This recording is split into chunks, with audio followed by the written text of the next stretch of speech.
Qu'est-ce que je vais te nommer? Je vais te nommer l'amour, l'amour tendre, l'amour qui chante. Qu'est-ce que je vais te nommer? Je vais te nommer l'amour, l'amour tendre, l'amour qui chante. Qu'est-ce que je vais te nommer? Je vais te nommer l'amour, l'amour tendre, l'amour qui chante. Laisse-moi dans mon cœur, l'amour qui danse, dans mon cœur, sans marcher à la raison.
Qu'est-ce que je vais te nommer? Je vais te nommer l'amour, l'amour tendre, l'amour qui chante. Qu'est-ce que je vais te nommer? Je vais te nommer l'amour, l'amour tendre, l'amour qui chante. Qu'est-ce que je vais te nommer? Je vais te nommer l'amour, l'amour tendre, l'amour qui chante. Laisse-moi dans mon cœur, l'amour qui danse, dans mon cœur, sans marcher à la raison.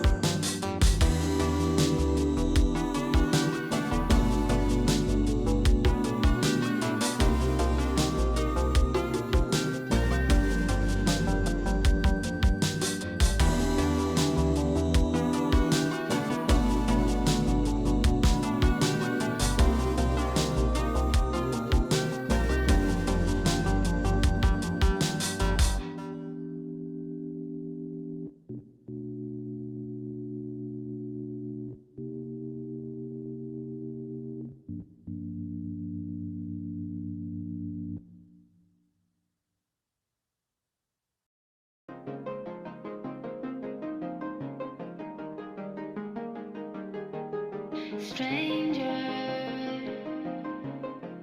why are you acting like a stranger?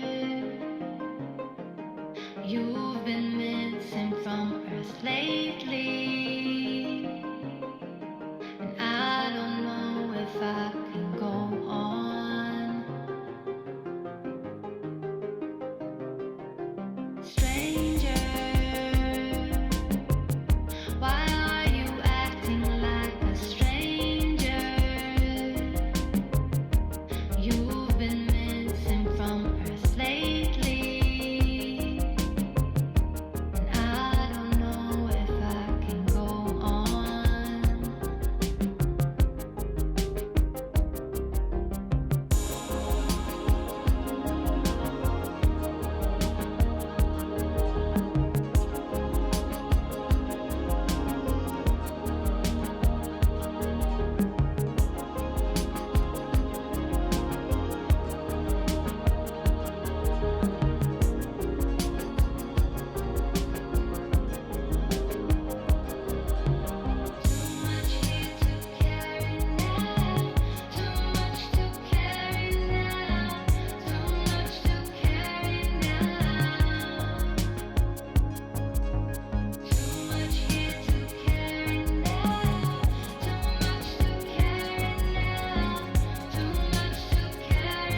Why are you acting like a stranger? You've been missing from Earth lately, and I don't know if I can go on. Stranger, why are you acting like a stranger?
Qu'est-ce que je vais te nommer? Je vais te nommer l'amour, l'amour tendre, l'amour qui chante. Qu'est-ce que je vais te nommer? Je vais te nommer l'amour, l'amour tendre, l'amour qui chante. Qu'est-ce que je vais te nommer? Je vais te nommer l'amour, l'amour tendre, l'amour qui chante. C'est dans mon cœur, l'amour qui danse, dans mon cœur, sans marcher à la raison.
Qu'est-ce que je vais te nommer? Je vais te nommer l'amour, l'amour tendre, l'amour qui chante. Qu'est-ce que je vais te nommer? Je vais te nommer l'amour, l'amour tendre, l'amour qui chante. Qu'est-ce que je vais te nommer? Je vais te nommer l'amour, l'amour tendre, l'amour qui chante. C'est dans mon cœur, l'amour qui danse, dans mon cœur, sans marcher à la raison.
If you're ready, you can start tonight.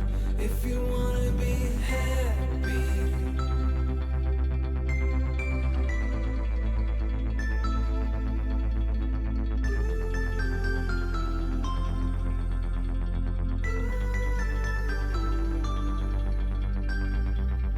Be happy, you should be happy.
Stay home with me. So I'm going bananas and you're going nuts. So bring on the madness, light the fire in us. It's time to confess. Woohoo! Are you ready for this? I'm going bananas and you're going nuts. We're making a mess, but do you got that guts? Well, you better say yes. Woohoo! Are you ready for this? You and I, perfect match, combination in my dreams. Come, let's fly, bring the madness, just like in the movies.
right. Test, test, test.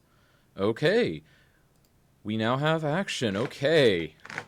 So, welcome to a slightly delayed start for Cities in a Snap. Hope everyone's having a beautiful day. This is your host, as usual, KazJim, and I have my beautiful co-host next to me, not next to me, but we're digitally next to each other. We're in the same chat room. Slay3K. Slay, how are you doing? Good. How are you, Kazzy? Dude, it's a beautiful day. It's Saturday. It's Cities in a Snap day, and I couldn't be any more excited. I mean, is there any more exciting time than Cities in a Snap? What do you think, chat? Cities in a Snap is the best.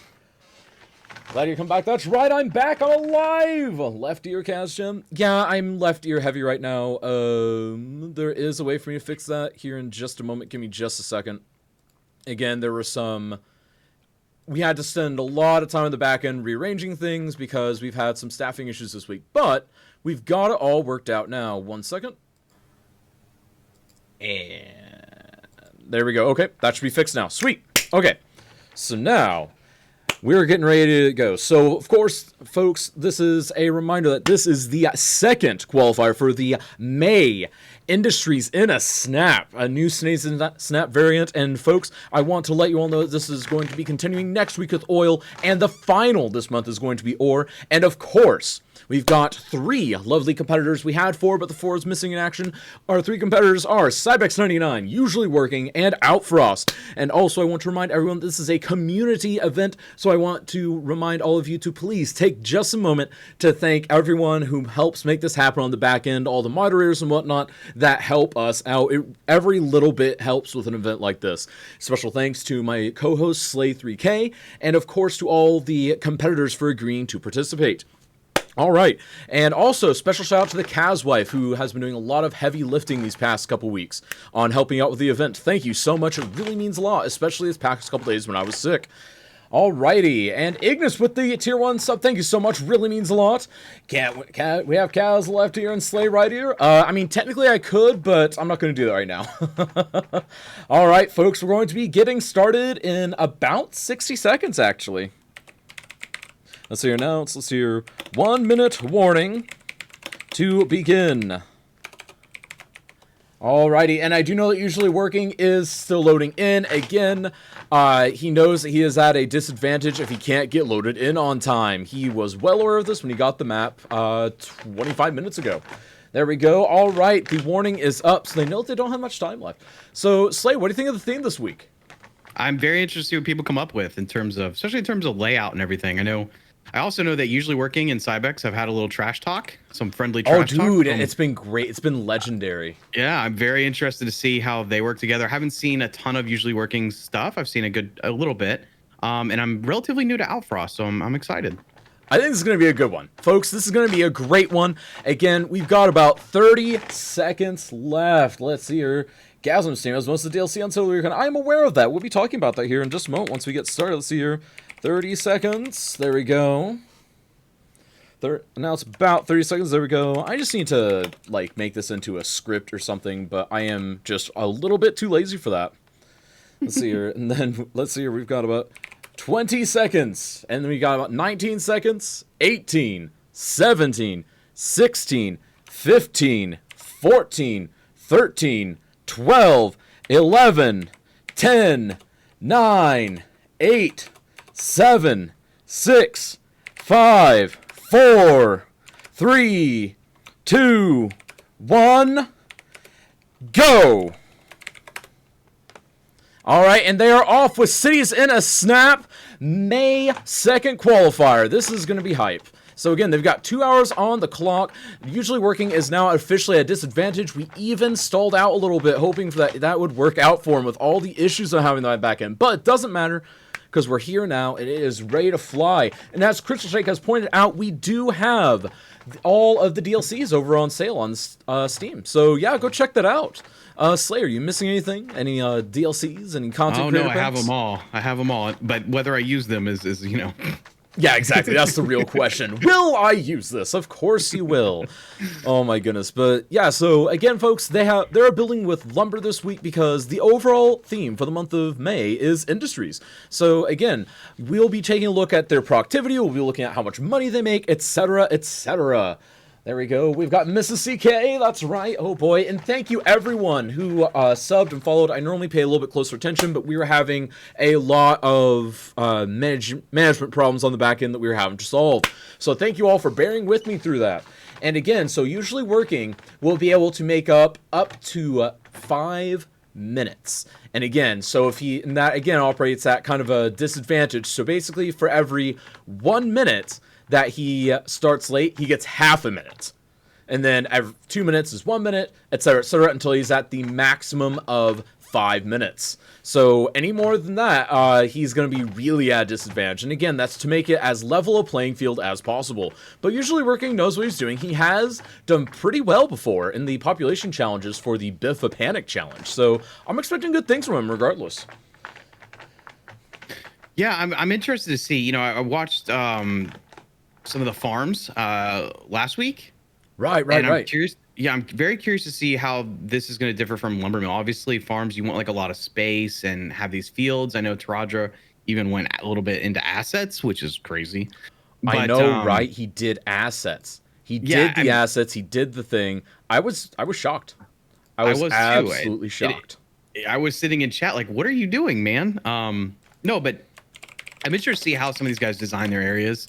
I'd love to see it look, you know, realistic. I know usually Working plays, I guess, similar to I do, with details, and he said he's going to make me proud. So he was telling me that yesterday. So I'm interested to see what he comes up with. But I want to really pay attention to the layout and kind of how people build around the lumber mill and stuff like that. Like, does it look realistic? Does it make sense? That kind of stuff.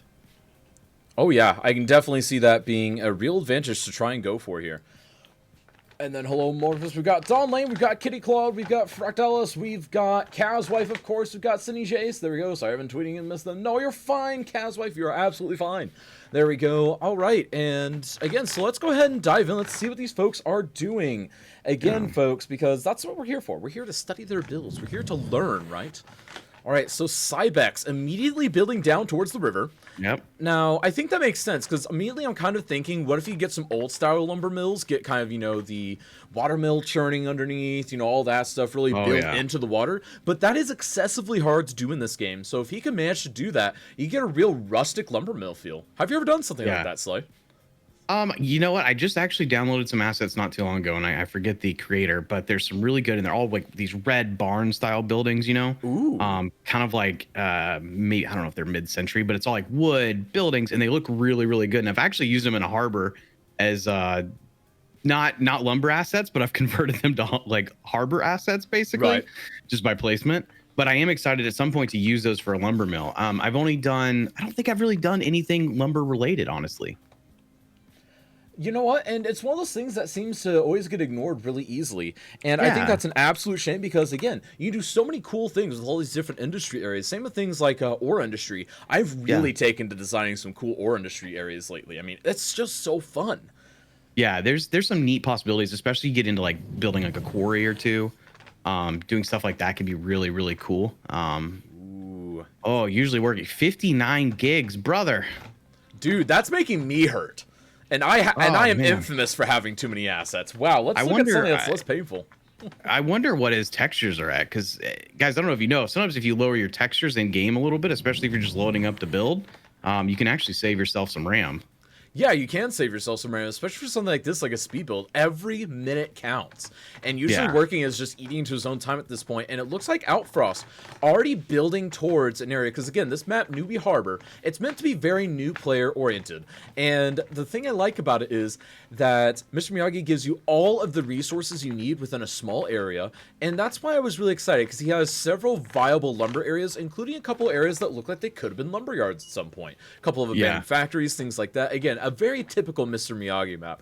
And I'm really excited to see what these players do with this, because again, Outfrost already building out towards an old abandoned factory building. Now, if he could take that and integrate it into his build, it could look really magnificent, but it's also one of those things that's just going to depend how he decides to work with it.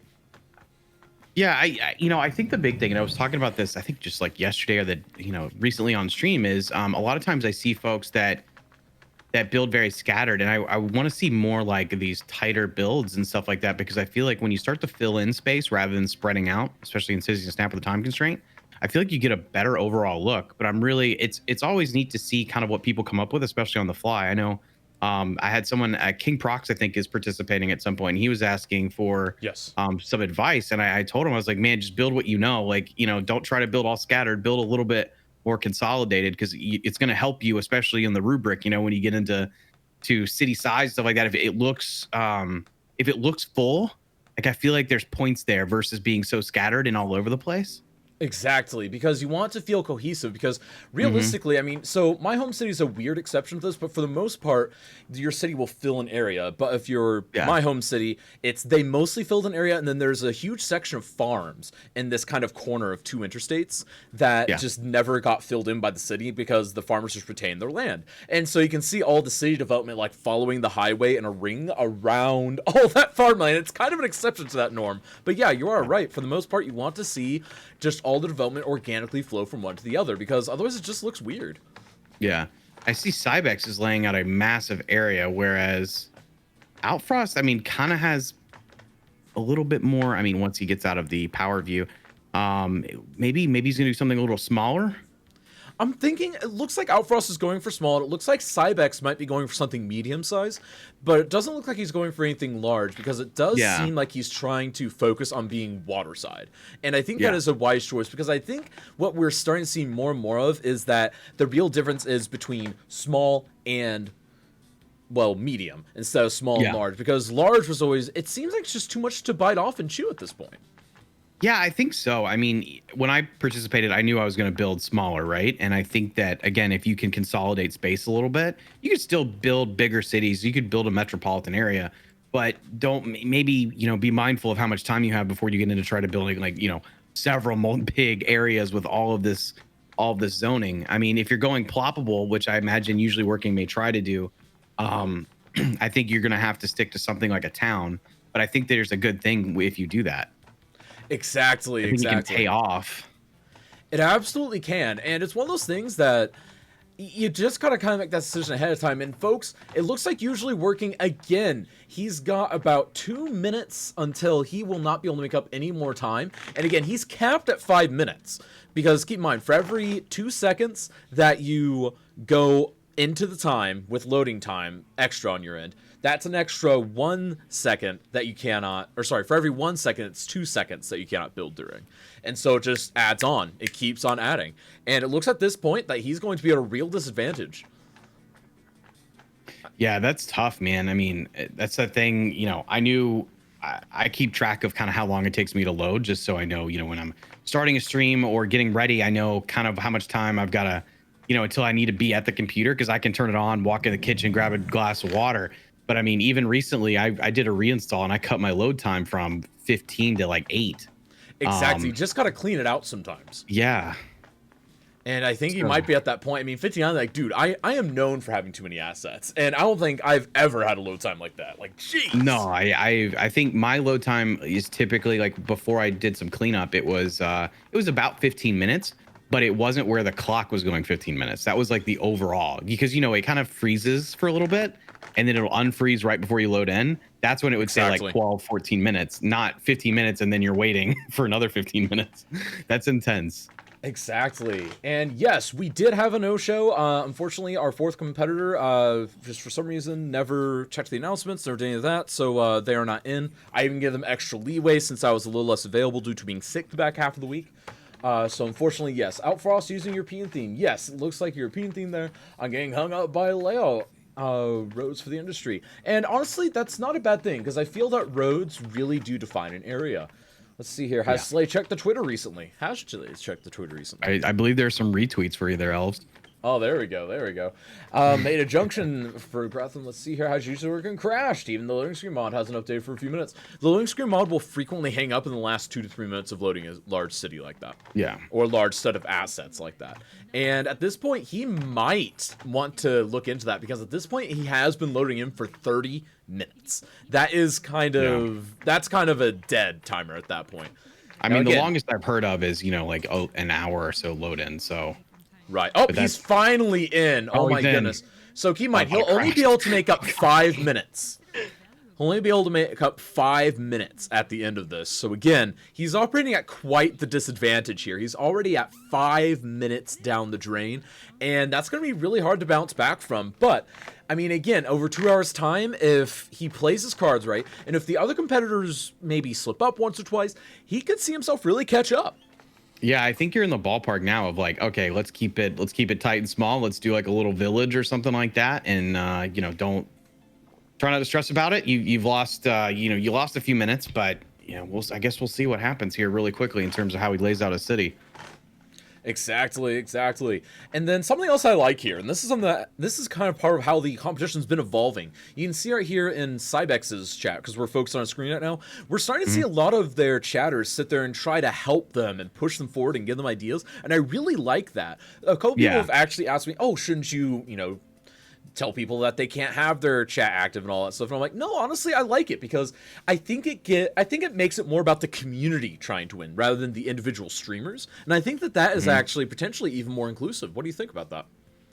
Yeah, I like it. I mean, I was in Taraja's chat a little bit last week, helping him with mods, kind of on the fly. Exactly. And I mean, I think that sort of integration where these guys, if you're competing, chat can come in and provide like pretty invaluable assistance. And RDC usually working, he's got the lumber stuff that I was talking about earlier. So, but I think it's really cool. I mean, I use chat a lot just in normal streams just to help me. Okay, does this look realistic? Is this not realistic? How can I tweak this? And they give me a lot of great feedback. So no point in not trying to utilize some of that here. Oh my goodness. And this is something, so this is not related to the competition at all, but just usually working. He's doing the thing that I used to do, which is block my face halfway with the microphone. Oh yeah. It's interesting to me. It's very interesting to me. So see, we all do it. It wasn't just me, folks. No, everyone does it. Everyone does it at the beginning until they realize they look foolish. All right.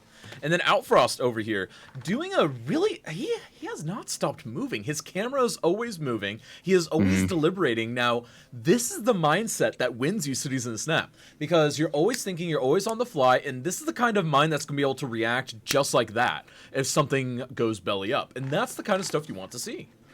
Yeah, it looks like his mind's running. He's figuring it out, I think that's the best thing. Just dive in and start doing your stuff, man. Don't hold off, because I feel like you can get caught up in trying to make something work that maybe is out of your comfort zone. You definitely should stick to your comfort zone. Like, eliminate variables when you start your build. Exactly. And then a question from chat. All kinds of mods and assets allowed in this category, folks. Lucas MD, yes. So basically, anything goes for this. If it's ever vanilla, we specify vanilla. And that is something that we're actually considering making into a separate league, because it seems that a lot of people don't feel it's a fair competition between modded and vanilla, even though I can verify that we've had a lot of very close votes between modded and vanilla, where modded's only beat out vanilla by like a fraction of a hair. But I do see the argument, and I do think that maybe it could be something. And folks, if that's something you want to see, let me know. Message me, KazJim, on the back end, and just say, hey, I think this is a good idea for XYZ, or I don't think it's a good idea for XYZ, because this is all about the community. This is all about you guys, and we're trying to push that forward. And speaking of the community, we actually have a giveaway from the community that we'll be opening up here in a little bit. So we've actually got a copy of the Industries DLC to celebrate the Industries in a Snap, supplied by the Cities in a Snap community itself. So thank you, Cities in a Snap community member. You know who you are. And yeah, we'll go ahead and be giving that away. In fact, we're going to go ahead and give away a second one, courtesy of the event itself. So again, we've got 2 copies of the Industries DLC that we'll be giving away to a couple of lucky people today. I think that's going to be super hype, and we'll be opening that up here in just a little bit, folks. Just a little bit. It's mostly Ignis. Oh yeah, Ignis likes tormenting him. Just after 5 a.m. here, wouldn't miss this live. I know, right, Sydney? It's so hype when it's live. Thank you for tuning in, friend. Really means a lot. The only time you may be limited is when the competition vanilla. Yes, let's see. If there are no chat allowed, then it might as well be a pre-recorded contest. The chat is one of the greatest things about doing it live. Exactly, Gareth. Exactly. And that was one of my arguments whenever people have mentioned that. And the only argument that could be is maybe we could do blind contests sometimes, but that is a separate thing, and I think that would be a separate thing. Not even a whole tournament of it, but just a one-off thing. Oh, I see Outfrost here diving into solar panels. I kind of like that. like diving into the solar panels, and they're nice custom ones in the workshop too. I've seen those used. I haven't used them personally, so I don't know the actual wattage. I don't know the exact functionality of them, but I have to imagine, based on their size and layout, if they're going for pseudo realism, I'd say that each rough block of those is probably equal to one of the, I would say, one of the evaporation towers. Yeah, it creates a cool texture though, right? Because, you know, I'm so used to seeing someone throw down like a standard power plant or whatever. This takes up a lot of space. And I mean, naturally, you know, solar power plants do take up a lot of space, but it's kind of neat to see that on the ground. And I like it when, I really enjoy when you take something like that should be a good chunk of your map, and you go ahead and embrace that. Yeah, this is going to take up a chunk, but we're going to embrace it and build around it. You know, I don't know if that makes sense, but it's like when you have, what am I trying to think of? Like when you want to do farms, you actually really utilize a ton of space for the fields, kind of like how it is in real life when you're flying over like Indiana or something. You know what I'm saying? Like where it's just like, as far as you can see, it's just fields. I really like that look, and I think this kind of plays sort of a similar role. He's just eating up a chunk of his map with that.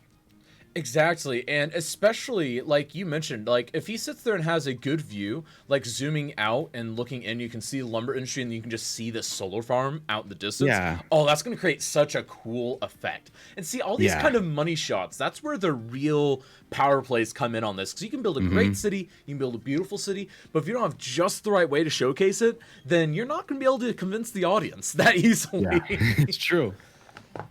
All right, players blindfolded? No, it'd be, so what I mean by blinded is there's an Age of Empires 2 tournament called Hidden Cup, and basically it would be something like that where I have a series of ghost channels set up that are a random series of digits, basically, that I could plant into a random category that no one would ever find in a million years. In fact, I could list it as no category, technically.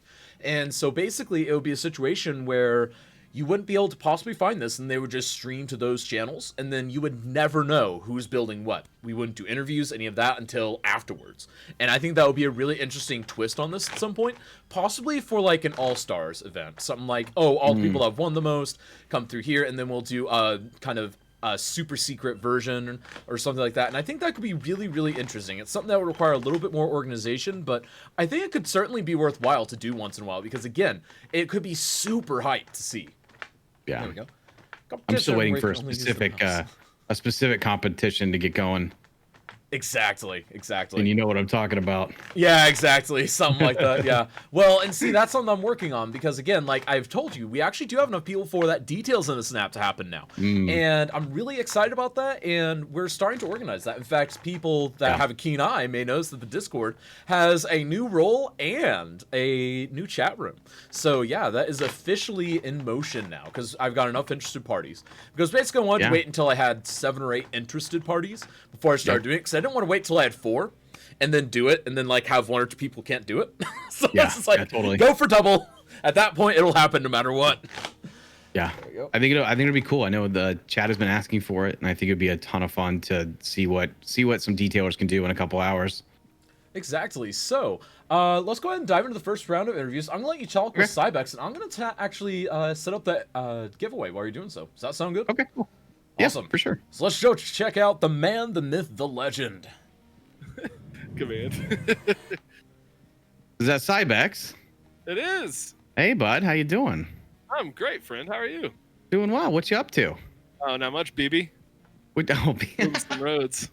Good, BB. Good. It's looking good. What do you? So tell me about kind of what you're planning here. Yeah. So we got a bunch of roads. Yeah. That's it. No, I'm kidding. I'm sorry. I was intentionally doing that. Yeah. So we're just laying out, literally, just getting everything ready to go. We're gonna totally scrap these silly-looking double roundabouts that like you can only access from one side of the highway. I can do that on stream with you if you'd like. Good. But yeah. You do you, man. Do whatever. Yeah. I'm on board. But yeah, we're just so kind of getting going and trying to get some. We're trying to lay the lumber today. Are you are you planning on like kind of like a bigger city? I mean, it seems like you got a lot laid out. Are you planning on something like a little bit more like a metropolitan? Absolutely, yeah. So lumber is going to be the main focus of the city, but we are going to be a work hard, play hard type of city. So we're going to have plenty of commercial and plenty of fun things to do in the city, but also plenty of lumber, which is going to be kind of the basis of our entire entire city. Got you. So when you're setting this up, because you're drawing, a lot of your roads and you're laying out pretty much everything ahead of time, what is your sort of idea for how much time you want to spend on infrastructure before you get into zoning or plopping? Yeah, so really, we're kind of coming up on that. I really wanted to be plopping stuff by about the 30-minute mark, Gotcha. or get kind of things going.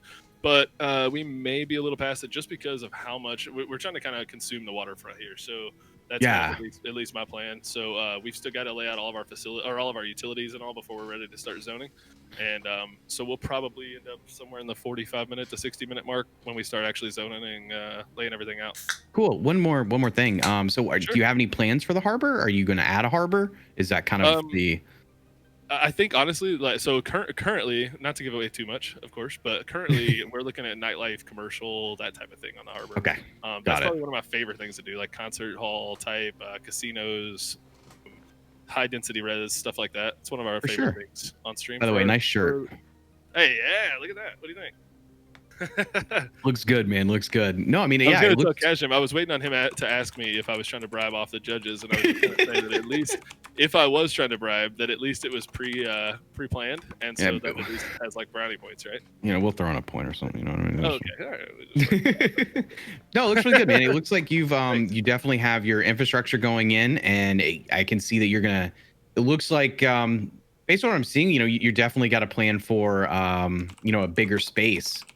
And I'm excited to see how you add in that nightlife, dude. Yeah, I'm telling you, I think one of the coolest things is, I mean, you guys just don't know anything about like people that are nightlifing in like plaid lumberjack clothes. Like y'all don't really know about it, but you're gonna find out in our tour. So, okay. Yeah. All right, I want to see some plaid out there. You don't know about people partying in plaid. That's right. Let's get it. We need a Twitter hashtag for Cities in a Snap. Party in plaid. That's perfect, dude. That's perfect, especially for the lumber. Right. That's amazing. That's it.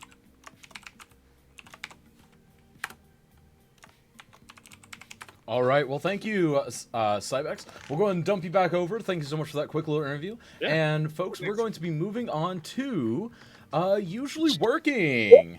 Hey, how you doing? So it's nice of you to finally join the competition. No, I decided I'm getting kickbacks from the moderator who makes loading screen mod, so I actually get $0 per hour, depending on how long I'm actually in the loading screen. Oh wow! So is that like variable, like 0 plus 5% or 0 plus 10%? Honestly, I didn't really think of it. I just wanted the $0 per hour because I wanted to be a part of the community. So I just said, yeah, just give me whatever. Okay, that works. I mean, it's better than me. I had to pay them. It's a pretty rough deal. Oh, okay. I felt really bad. Normally it takes maybe 15, 17 minutes, and today it decided to take 34 minutes. Oof. Right. Well, so what do you think of the map? What do you think of the idea of lumber? What do you think of all that today? So clearly, as you can see, I love lumber, and I think this particular map is gonna. I'm not really using the map per se. Although I do enjoy the rivers, although this river is flooding, which I don't like, but oh well, we'll figure it out. I do like the amount of transport that's in it. So just the fact that there's rail lines and there's highways across the entire map and not just on one spot, it's amazing, to be honest. I really like it. And of course, with the correct LUT and all that kind of stuff, it's just going to look really good. I, of course, in order to save frames, because my computer's struggling, I decided to get rid of all the trees. And then at the very end, I'll throw all the trees in. Just to make it a little bit easier. I know that feeling. I've done something similar. Oh yeah, I know. Hi, Slade. Hey, bud. How are you? Oh, I'm okay. Once the game loaded in, I'm doing pretty good. Yeah, man. I love the lumber mill assets you're using. Yeah. So, well, I'm not gonna. No spoilers, but there is an entire story behind all this too. Okay. So at the very end, we'll make sure that I'll make sure that everyone gets to hear the entire story.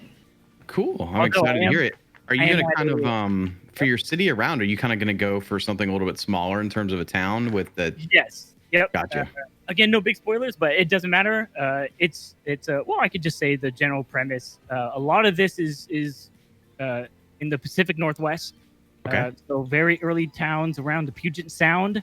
Kind of in the 1800s and in the starting in the 1930s and stuff. So a lot You know, of I brick can built. kind of see that because forestry was a huge thing in that area, especially at that time. And then you had Correct. the rail yards that all terminated over there because that was kind of the end point for a lot of the railroads and the starting point, depending on your point of view. And always right on those big, wide river mouths. Honestly, that's a really good Yep. idea. Very Yeah. well done. There is.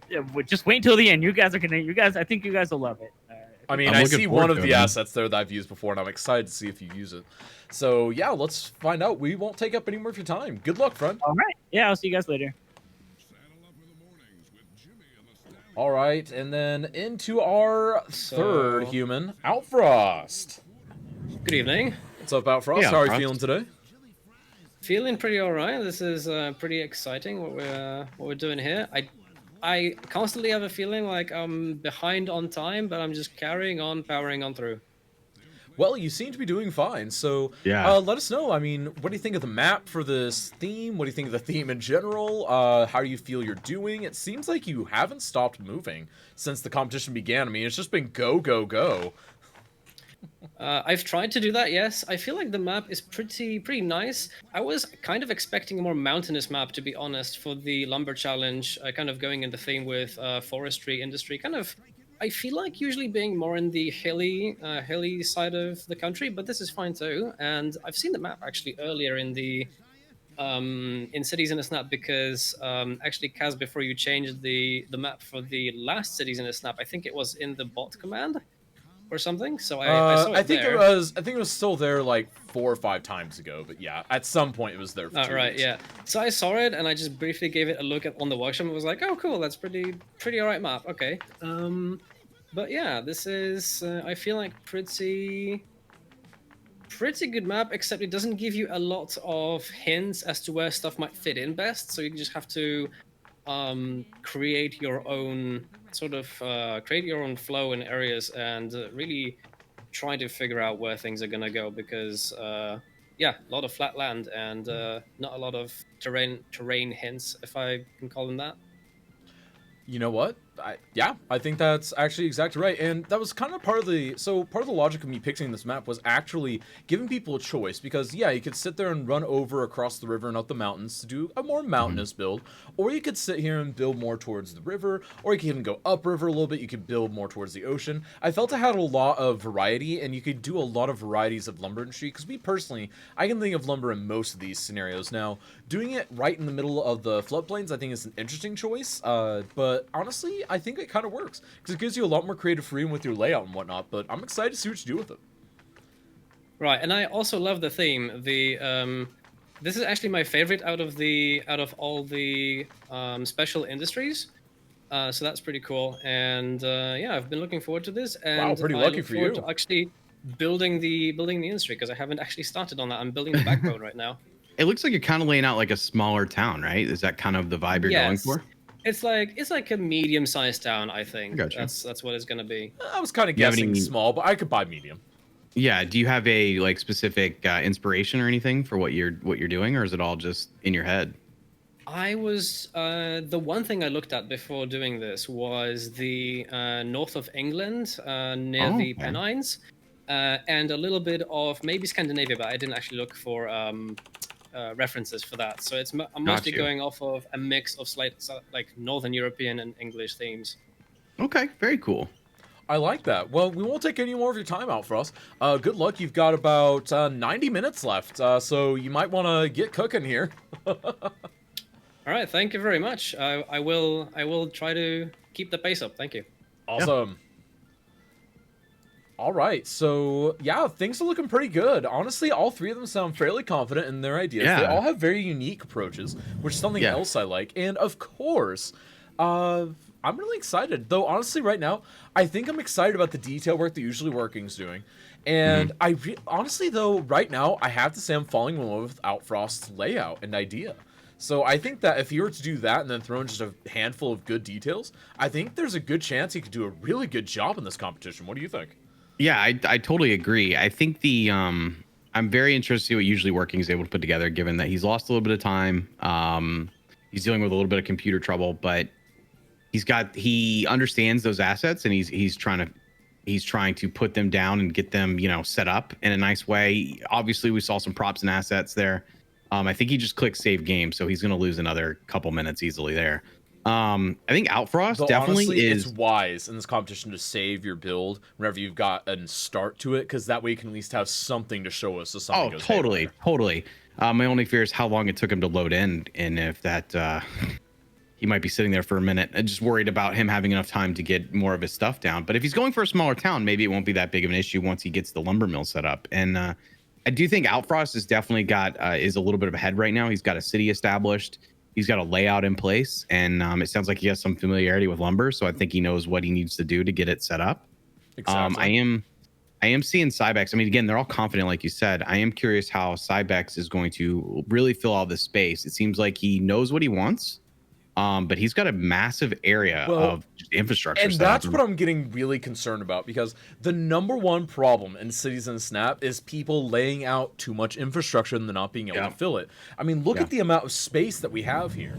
So we've got about 4 or 5 areas that are each the size of Outfrost and usually Working's area. And Cybex doesn't have any buildings, any of that yet. And that is greatly concerning. Now, again, he does know what he's doing, allegedly, so hopefully he knows how to manipulate the time he has left. But again, we don't really know for sure until he actually, moves forward with it. But I am at this point getting a little concerned, because at this point we have seen a significant disadvantage on people that don't have any buildings or zoning in by the 30 minutes endpoint, and he's behind usually Working right now on that, because usually Working doesn't have zoned areas, but he has some detailing already in. Like, he's already got a couple of lumber yards in. Now, granted, he has no functionality yet, but still, none of them have functionality yet. But again, I think it's something to note that, I mean, Cybex is doing a good job of doing prep work, but is it possible that he's doing too much prep work? Yeah, I feel like at some point it's like, let's start laying down what I need to have, and then we'll see how much time we have to expand. Exactly. It just seems like we're laying down a lot, and maybe he's got something up his sleeve. But if you spend the first hour just infrastructure, I guess my thing is I want to see something unique about it. Like, we can do a ton of infrastructure, we can do train lines, we can do all this stuff, but show me something unique that you can spend a little bit more time on besides just a ton of roads and grids and stuff. That's my only thing. I think he could fill the space. Obviously he could lay down zones really, really quick and let the game run. But I am curious to see. He's got an interesting mix of lumber and plaid with nightclubs. So exactly. Now, something else that I want to mention real quick, not directly associated with that, but I want to remind everyone that the giveaway is now open for the Industries DLC giveaway. So be sure to use !ticket to go ahead and enter that giveaway. We've got several entrants already, but be sure to enter. This is going to stay open for a little bit. We'll do a drawing, and then, of course, we'll reopen, do a second drawing. So be sure to enter if you need the Industries DLC. And remember, you can also enter and give it away to a friend. You can give it away in a stream of your own if you were yourself or a streamer, etc., etc. You can do with it what you please. It is a gift from the Cities in Snap to you. There we go. There we go. Everyone getting their tickets. There we are. I think everyone was just waiting for the verbal confirmation that it exists. Yeah, there we go. That's a good DLC to get. It is a good one, and honestly, one that everyone seems to appreciate for one reason or another. Now, I have read some people that don't like it, but what's interesting is the people that don't like it are the people that tend to not enjoy the traffic as much in the game, and I can kind of understand that, because the Industries DLC does bring a lot of traffic, and if you're someone who already struggles with traffic, Industries DLC will make that worse. However, if you can get your traffic at least a little bit under check, then you might be good to go. There we go. Yeah, what is that honestly, emo parade down there. What the heck? Honestly, with how I play, I use a lot of the buildings and kind of give them, maybe a different purpose. I love the factories and stuff like that. If I'm doing an industrial area, I think there's times where I can use a couple of the bigger buildings to fill in space and not have to, plop a bunch of stuff. Exactly. That's always useful for me, at least in terms of, the way I play.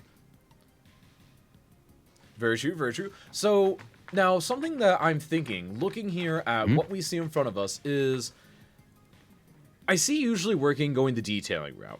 I see Outfrost going the functionality layout, and I see Cybex with the grand plan layout.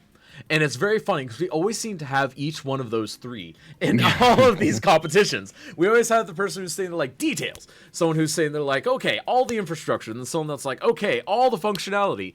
And I don't know why. We always end up with that dichotomy. And very rarely we end up with something that is very strange, akin to whenever we got everyone doing the radial cities at once. That was really interesting. That doesn't really happen much, but it does happen sometimes. Ooh, floaty bits. And also, on usually working Zen, I want to zoom in here really quick. So he was placing down a lot of these cargo containers, but he was placing the wrong ones. He was placing the cargo containers instead of the ones that are on the rail cars.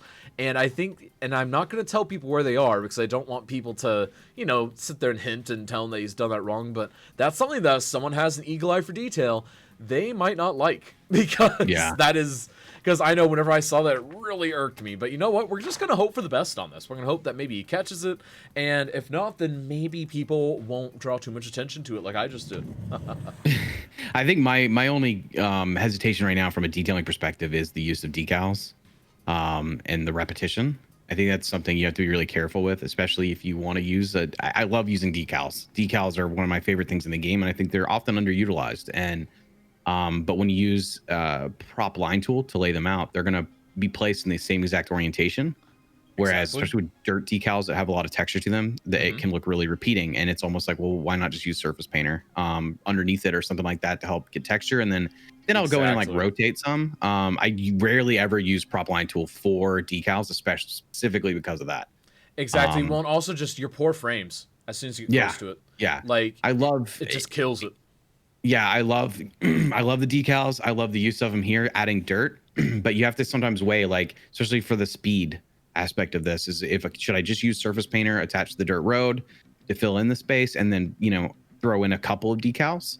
I think that would have worked a little bit better, whereas everything is kind of blending together right now. I know he's trying to cover it up, so I look forward to seeing, you know, what he does to fix that. Well, and something that's interesting here is it doesn't seem that usually working is embracing that, like, that kind of balance that you have to strike whenever you're detailing of micro versus macro detailing. Because if you sit there and micro detail every square inch, you'll never get anything done. Whereas at the same point, if you do nothing but macro detailing, which is still really beautiful, you won't have any of those perfect little settings type thing. And you gotta have a balance of both if you're going for beautification and detailing. And I just don't think he's quite hitting that mark, at least not for me. Yeah, I think it seems very, very granular right now, with just some of these little elements he's throwing in. I'll be curious when he kind of pulls away and starts to kind of, it kind of seems like he's bouncing around a lot and adding chunks here and there, but I'm curious to see what he comes out with, I guess. I think he's got a cool foundation set up. It's just little things like that sometimes just, you know, drive me a little bit nuts seeing decals repeating like that. It's not terrible if you cover it up enough. I mean, throw it. It's kind of a weird for place something to like trees, dirt right, piles, I think that's fine, because dirt piles, you're gonna sit there, you're gonna create rows of them, all that, because it's easier for the dump trucks. But for things like, you know, his lumber down there, like that's a good lumber pile. But then he has a Nolan that he placed, I want to say about 5 minutes ago, that it's all in perfect little, like that one, it's all in perfect little rows, the individual pieces, and it's bugging me so much. But it's fine, it's fine. He'll probably get it. But you know what I mean, like right here is the hesitation for me too, is adding decals on top of decals sometimes causes like a flicker effect. And it will cause a flicker effect. As soon as he gets more AI in the game, he will have that flicker effect. And that's where very, like, dangerous. Typically here, if I'm going to add an orange, you're not going to see as much of the brown, like of the dirt, right? So I would go in and I would do surface painter under the orange and then have the dirt around the orange, like the dirt decal. Exactly. And see, it's those little things that, again, you don't think of at first, because whenever you're detailing it first, like, yes, I have to go in micro. But as you develop your detailing brain, like I've only recently reached this point personally, like I'd say a month or two ago in my detailing journey, where I started to realize that there is a balance, and you have to strike that between the micro and the macro, because again, otherwise you'll just never get anything done. And also, on the complete opposite note of hyper detailing, we have our first zoning from Cybex. Ooh, that's pretty hype. Now he is going immediately for high density, which is a little bit interesting, and I'm really curious, because at this point I don't see where his lumber is going to go. I actually don't see where it's going to go. Sure. Like, I'm not feeling this city. Like, I think it's a nice layout. I think if you were going for, say, a sandbox, he'd be well ahead of the curve right now. But again, he has zero to do with the lumber right now. Yeah. And none of these roads even look like they belong in lumber. It all looks very urban. Now, again, he could change a lot. He's got an hour and 20 minutes left, but still, I'm a little worried at this point. Yeah, I would. That's kind of what I was curious is what his plan was. Because I could totally see having like one side of the river be more about his metropolitan city, you know, and the other side of the river being like lumber or something. But lumber gives you kind of older town vibes, you know, and I'm seeing like this massive, like just area of high density is going to be interesting to see how that works together with what he has in store for, you know, meeting the theme. Exactly, meeting the theme. And because honestly, that's the thing that is always so critical, is trying your best to meet that theme and meet it well. Because, again, you can sort of touch on a theme. You can touch on the theme relatively easily, but actually fully embracing the theme, actually moving forward with it, and actually doing something innovative with it is something that seems to be very challenging these days, because a lot of people, and this is kind of part of the reason why I want to introduce these themes, is because it's forcing the people to think a little bit more on their feet. It's forcing people to think a little bit more outside the box and start to think a little bit more about all of their individual movements and ideas, because you can't just sit there and plop down farms, plop down a city, okay, you're good. You have to sit there and decide, am I going to focus more on the farming or more on having a city? Or am I going to try and strike that balance? And striking the balance, I would argue, is more important than ever with these scenes, because, it's still an open sandbox, but you've got to get some focus on that. And I think Cybex has a lack of focus on that. Yeah, I'm curious. I'm curious to see what he comes up with, because, you know, I see a ton of dark green and dark blue, and I would like to kind of see, you know, especially almost an hour in here, something where, okay, I know where the lumber is going to go, and as of right now, we're still waiting. TBD. Exactly. Yeah, TBD. Exactly. And honestly, it's one of those things that, again, we could be reading into nothing. We 100% could be reading into nothing. He could have the perfect and beautiful plan, but I just don't see it. That's really what it comes down to. And we've got to drum up some drama, right? Like, we got to make it, you know, can he overcome? Spin the story, you know. All right. I like how people in chat are keeping, Clips Chris is keeping notes here. Oh, yeah, Eclipse Chris is keeping notes, exactly. So whoever has the biggest billings wins. No. Apparently the aerial build didn't happen because there's no VOD. Again, I apologize. I am a one-man operation. It is hard sometimes to do all of that stuff on top of all the Kaz stuff. I do apologize for losing that VOD. Let's see here. Grab me, it will run cities. It just acts as a way of heating my bedroom at the same time. Oh, we're talking about Elv's advanced toaster laptop. There we go. Lost episode. Oh my goodness. Let's see here. Our cities were too powerful. The VOD disintegrated. Obviously, just wait until I spam oil slick decal. Oh my goodness. Let's see here. Someday I will get into a sandbox cities in a snap. Honestly, sandbox cities in a snap will return. I've got another theme I want to do before we return to that. I'm thinking right now, either July or August will be, because right now what I'm really pushing for is I would like to have either June or July be a vanilla / console in a snap month.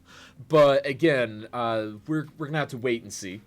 Let's see here. Only joking the cast. Oh, I know. Hail the black screen. There we go. Sorry about that, Palps. We had someone that was a no call, no show. There we go. Mr. Tommy, what's up? How are you doing? Let's see. You're only joking, Kaz. I like how if you watch the Keko highlight in Swedish, I don't know what you're talking about, Slimonty. There we go. It's a perfectly good laptop. It just multitasks and has a second purpose as a heater. There we go. And yeah, that's honestly something that's very common for people trying to run this game. Keep in mind, this is single core heavy, whereas most laptops are multi-core heavy, because that's what the majority of applications and such are running on. And usually working, doing a mass plopping of housing here. Oh, okay. Wow. So, and right here, he's making another little mistake. And I'm sure you know what I'm about to say here, Slay, but he should have taken smaller chunks, rotated it, and mixed them up a little bit. Because right now, it's all the same, and it's so obvious. Like, the way I would have done this is I would have split it into... I would have split the blocks into thirds. Oh, there's your flooding, Morphus. There's that Cities in a Snap flood hype. Right there on the left of usually workings area. Right to the bottom right of his camera. Perfect and beautiful. Just the way we like things to flood. But, no, so what we've got here is, again, he copied entire blocks. So the entire block is very the same. But if you sit there and you have 3 separate pieces per block, you can mix and match the order. You can flip 1, you can flip 2, you can flip all 3. You can sit there and do all those individual bits. And even then, I'd mess up 1 or 2 of them. Like, I think having a single curved road in there would really help that area a lot. Just like maybe the original road through the area, because just a simple curve sometimes really beautifies an area like that. Yeah, I mean, even taking it, like, okay, let's say you're going to take a large chunk like that, adding some extra grid functionality to it, you know, throwing a little bit more, throwing some grids that cross your current lines, because right now it's just lines, like they're just straight lines, and there's no where you're going to go all the way to the end and turn around, basically, is how it's set up. Exactly. So honestly, it's not even a that. true grid. You are right. It's not even a true grid right now. And that's potentially a little bit more dangerous because, again, a true grid is very efficient. But if you have an inefficient grid, it is hilariously inefficient. And I'm hoping that he'll rectify that. But again, we'll just have to see. Because again, with an hour and 15 remaining, we'll just have to find out. But folks, remember, the voting, the way that this works is me and Slay combined are only worth about 75% of the vote. The remaining 25% is actually up to you. You guys have the power to sway the vote. That's right. You guys can rock your voting powers. And we'll be doing that, of course, at the end of the event after the interviews are done. Reminder that first place in the chat vote gets 20 points. Second place gets 15 points. Third place gets 10. Fourth gets 5. There we go. 1 hour, 15 minutes. Thank you so much for the reminder for everyone. Shadow really means a lot. Currently, Outfrost is pulling ahead in my eyes at the moment, but could all change with how he handles his wood. Yes, it really could. Can we do traffic game? Oh, really, Mr. Tommy? Yeah, do the traffic. You know what's funny? I've actually talked with a couple of mod developers who tune into this occasionally, and they've mentioned that it should be possible because it's actually just an integer that the game keeps track of for what your traffic percentage is. So theoretically, you'd only have to tap into that and then have it flash on their screen with a command that I could send out to them. So theoretically, yes, we could do a snap traffic game, but we don't have that functionality yet. There we go. What traffic? Oh, yeah, exactly what traffic, because Cybex has nobody. Outfrost has like 5 people, usually working as a handful, but it's mostly in one little area. And honestly, I imagine usually working's actually going to struggle with traffic a little bit. Here's why. Oh, he's actually got the most people, doesn't he? He does have the most people, and that's something that worries me because he has inefficient grids, and he is leaning towards having a very busy, tightly packed industrial center, and that is not going to bode well in the long run due to the fact that you're going to see all of those trucks piling up in one spot, particularly once they start getting through their first death waves and all that stuff, because then you also have hearses driving everywhere, and he's going to have some real traffic snarl ups if he's not careful, especially since he'll not have too much time between whenever the game pauses and whenever he has to unpause at the end to do his interview. Yeah. And I'm starting to see like where he's going with the city, and I wish he would have done more, you know, tighter grids and more exact than some of what he's setting down, because I think it would pay off for him to have a smaller area to work with rather than these bigger blocks, because he's having to reuse buildings kind of repeatedly. Exactly. And thank you for the sub there, Davey, and thank you everyone for the hosts, for the hosts, for the follows, for the subs, all that stuff. Thank you everyone. Really does mean a lot. Thank you so much for supporting this magnificent community event. As long as we continue to see support for this event, you will continue to see this event happen every week at this time. That's right. We are fully committed to it here, and it's going to be beautiful. I mean, honestly, is there a better time through the week, Slay, to be a Cities Skylines fan than having a huge chunk of the Cities Twitch player base all in one place? It's just no. I mean, it's so fantastic for the community, and I hope you guys enjoy it. And then be sure to follow the channel, subscribe if you can, and just be here. If you're here, this shows up on everybody's radar, right? Who has cities around or has looked at cities. And it's a big thing to get folks in. And I know for a fact it's made a difference for the other guys that stream this regularly, right? It brings attention and awareness to the category for a game that's been out for a little bit too. Exactly. And I hope, and it does seem that a lot of you folks, especially people after you guys win, you guys seem to all get a boost from that. And it seems that the boost seems to stick. And I actually do have numbers on what those boosts are. I can share those with you later if you like. Oh yeah. Yeah. I mean, I know that I participated, and I saw, a good number of people that were new to me that hadn't seen my channel or seen the way I build, started dropping in and coming by, and it's great exposure, especially if this is something you're passionate about, diving into cities and playing. It's a really cool thing to have. Right, and also something else I want to announce. So we are going to be starting to looking into not just if there's enough demand for a vanilla league for this, but we also are going to look into a beginners league.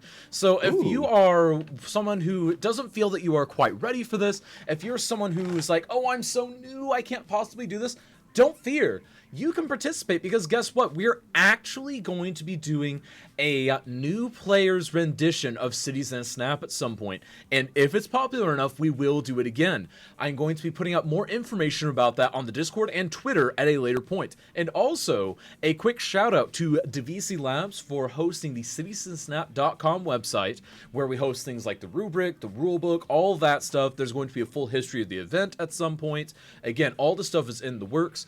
And yeah, big just shout out to everyone who has been helping support this event, and thank you to the community members who have also been providing giveaways and giving us the means to do giveaways. It really does mean a lot because again, folks, today there are 2 giveaways, and those 2 giveaways are 1 from the community and 2 from the event itself, because this is all about the community and we want to make sure that we can give back to the community. That's what this is really all about here.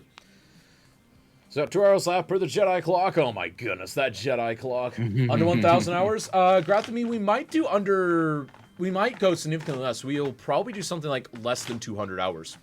Is what I'm thinking. I thought you were going to say a higher number there for a second before you said less. I'm like, oh, I might qualify. No. I wonder 1,000. There we go.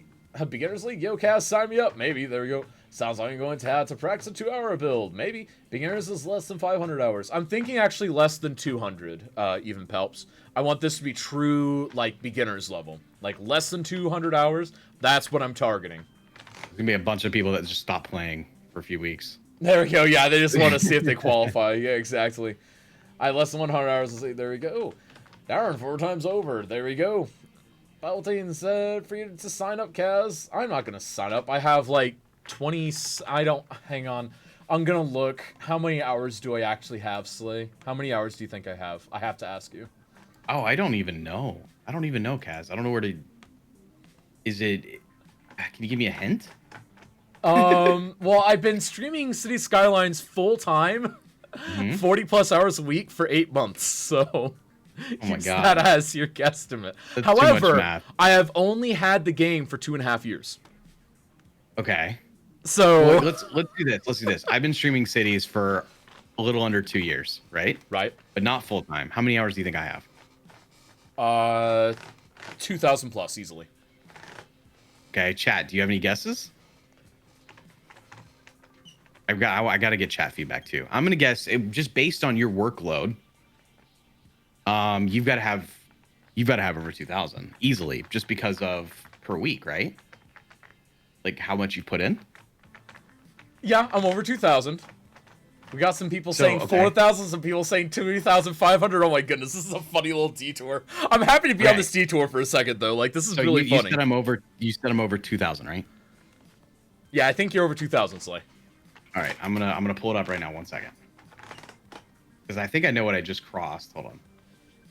And it actually, I've heard it surprises people, but okay, come on, Steam, do the thing, Steam. Okay, so City Skylines, 1,253 hours. 1,253 hours. Okay, so yeah, I have more than double yours. It's so depressing. I have so many hours in this game. I have 2,554 hours, and all but 150 of those have been since I started streaming 8 months ago. So, yeah. It's definitely. I mean, in the last, it's definitely started to go up faster since I've been more focused on cities.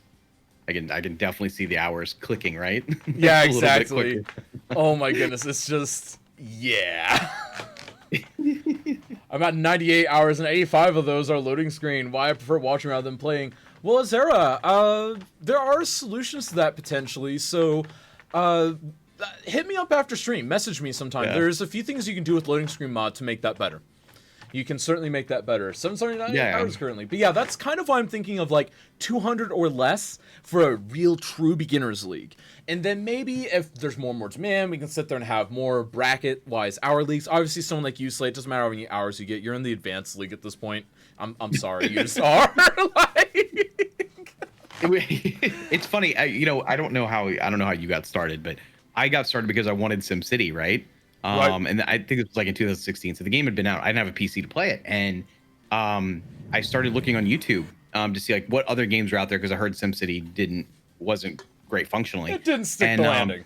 Yeah, I basically, and then I started coming up with City Skylines, and like the first couple people I watched were like Flux Trance, which you see how detailed his cities are and what he does, right? They're very advanced cities, and that's what I got hooked on. I'm like, that's what I want to build. Little did I know what it took to build that.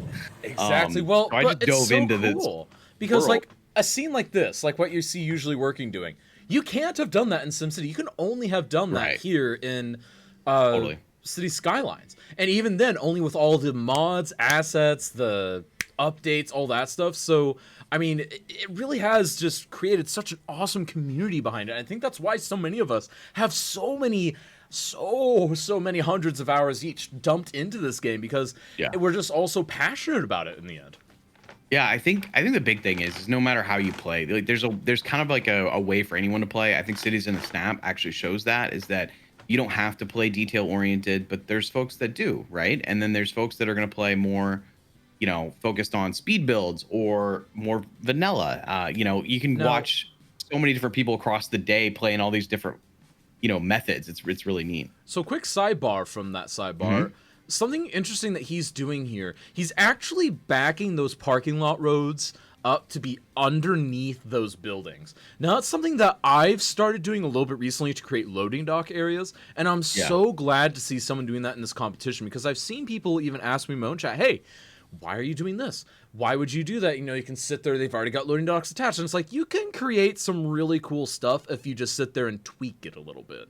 And to me, it's so worth it because, like, he now has a very convincing, just big parking lot, just back alley area. And that is something that you see in so many cities that it's just hard to ignore. And it's not quite straightening that out. That emotionally pains me on so many levels. Oh wait, maybe it's not on purpose because look, he went with the 3. Oh no, it was on purpose. He's getting rid of the last one. Okay, good. I was about to say, please keep that. Like, that's such a pro move to do. No handicap parking though. Yeah, I think my thing, if I'm looking at this, is I'm wondering what the purpose of the parking lots is. Like what buildings are they tied to? It's tough and it's right a little bit now, tough in a grid. I can't see a reason for the parking lots right now. Exactly. I just think that's really my can't hesitation. because there isn't enough of an expansive area around it. Now, that could change. It can 100% change. If he has a couple of large factory buildings around it, sure. But as it stands right now, I'm not seeing it. And it's I would argue here it's like because if you're going to go for something more dense, like he's got a block where the buildings are combined, right? Which is a tough thing to do. But if you're going to go and make that sort of density, why not have a parking garage? Like maybe they had tore down one building and saved space, so then you have a parking garage then rather than a huge lot. I mean, I've seen that a bazillion times in real cities. Is they take down 1 or 2 old factories or a factory that's just falling apart anyway, throw in 4 or 5 story parking garage. I would like to point out, quick sidebar, that Nightmorphous is at Arabian Nights hours played in Skylines. He's at 1001 Arabian Nights. Nice. Nice. Nightmorphous, you're not allowed to play Skylines anymore. Like you're at exactly Arabian Nights. You can't change it. I'm sorry. Like you have to keep that. Say it's a plopping contest, go Rico or go home. Sometimes it turns a little bit into that. Though honestly, again, the beauty of this competition is you don't have to plop, you don't have to zone, you can do whatever hybridization you want. And honestly, it seems like the competition is starting to favor more and more the hybrid approach. It seems that if you just sit there and zone, you're not going to get it. It seems like if you're just sitting there plopping away, you're not going to get it. It seems like you're having to embrace the hybridization. And honestly, I think that's good for all of us because I think all of us tend to fall into one category or the other, depending on the day, depending on the build, depending on the project. And I think it's really interesting to see more and more of us narrowing in and deciding, you know what, this is going to be a little bit of both. I can zone this street. I can plop this street. I'm going to zone this building, then right next to it, I'm going to do a couple of plopped buildings to create a perfect little facade. And I think it's all about just selecting the best tools in your toolkit. Yeah, totally. I think there's a good reason to use a mix. I think there's some really fantastic assets on the workshop, obviously, that can really add a ton to your city. And if you can find ways of mixing ploppable and zoning in, I mean, I feel like residential, right? It's tough to plop down a lot of residential very quickly. That's the one area, like when I competed back in February, I considered actually zoning with a theme to get them all to look a certain, in a certain kind of style, but while doing the entire downtown ploppable. But I think there's definitely options. I think adding ploppable assets gives you a little bit more variety and makes your city seem more unique. Exactly. So we have now actually 1 hour remaining, folks. That's right. We have 1 hour remaining. This is looking pretty good, looking pretty fantastic. And let's go ahead and start up with some halfway point interviews. What do you say? Yeah, let's do it. I think it's about that time. So let's go ahead and I guess first we'll talk to this Cybex guy. All right. So Cybex. Got any good stories for us? What's up with your city? Yeah, we're just we're doing this thing. So somebody just popped in my chat and told me that this is a lumber challenge. So we're getting going on that. We figured might as well. Okay, well that's good. That's good. You're embracing that challenge. So, what are you thinking? What kind of plans do you have for the lumber? And what's your kind of plan for the city? Because right now, I'll be honest, Slay and I are stumped. We're trying to figure out what you're doing here. Oh no, Slay and you are stumped. That doesn't mean well. That doesn't bode well for me. No, yeah. So we're just we're going for the big city feel and getting kind of enough. We want to. The big thing is like I didn't want to lay flat on the idea of lumber. So like lumber is going to be a big part of our city and it's going to be a major component. And it's going to be like how our city survives. But the main plan here is that we have more than just lumber in our city. So want to build a little bit of nightlife action and get a bunch going on in our city so that we can say with our city's more than just lumber. That makes sense. So now with the lumber, like, is there any particular kind of inspiration and kind of theme you're going for? Maybe like a Pacific Northwest, maybe a Midwestern, like kind of what kind of style are you trying to make it, or is it just going to be a Cybex original?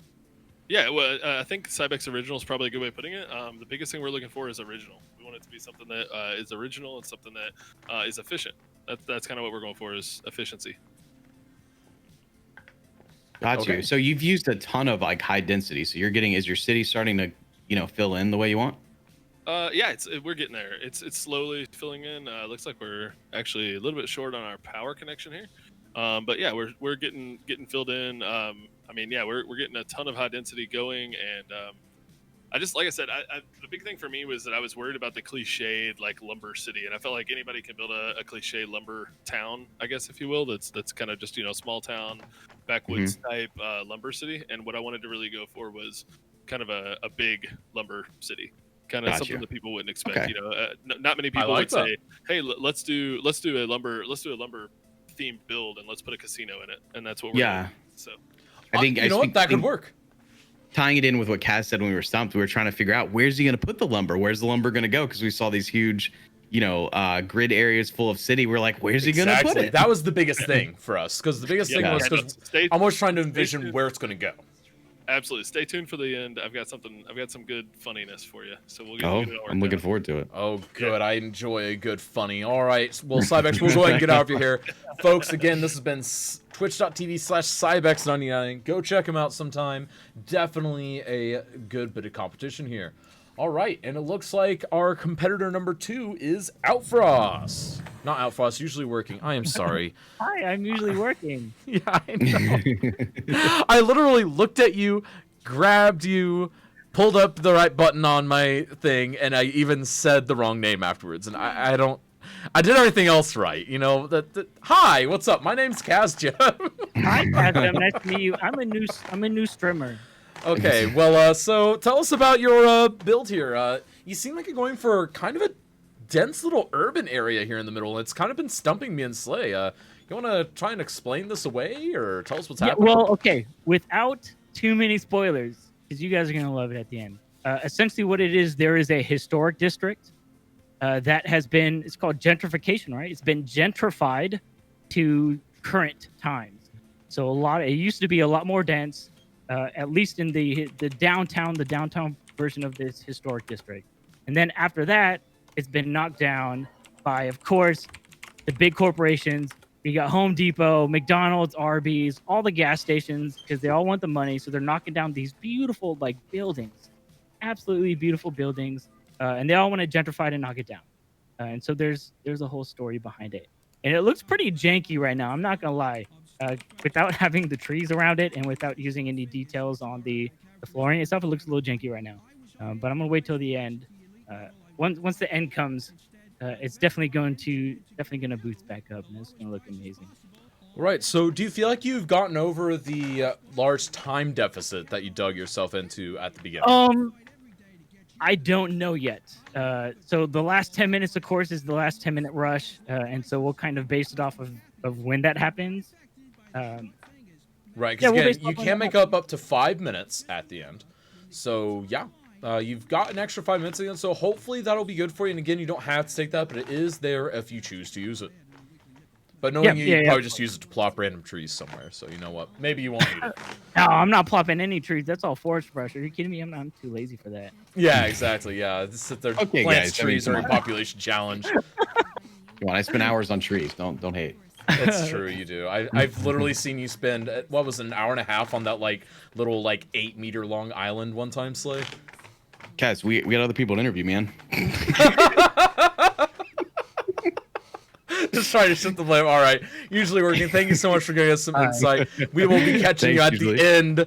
And again, folks, go check them out. Twitch.tv/usually_working. Good luck, friend. Yep, I'll see you guys later. Take care. All right, and the third competitor, Outfrost. So, Outfrost, how are you feeling? I'm feeling stressed with time, but I feel like what I might do right now might be worth the time. Ooh. Ooh. So what are you working on exactly? I'm creating my forest.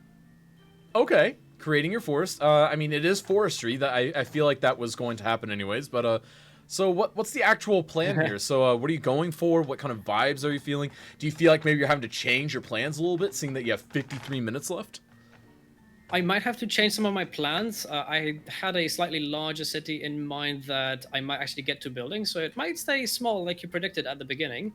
But otherwise, I'm working on something of hopefully an unusual forestry theme, where I don't put anything in any sort of grid, but I instead base it off of something I think I've seen quite commonly around Europe, where the forestries, or like the small tree growing areas that they have, are sort of scattered around forest paths and just hidden in the middle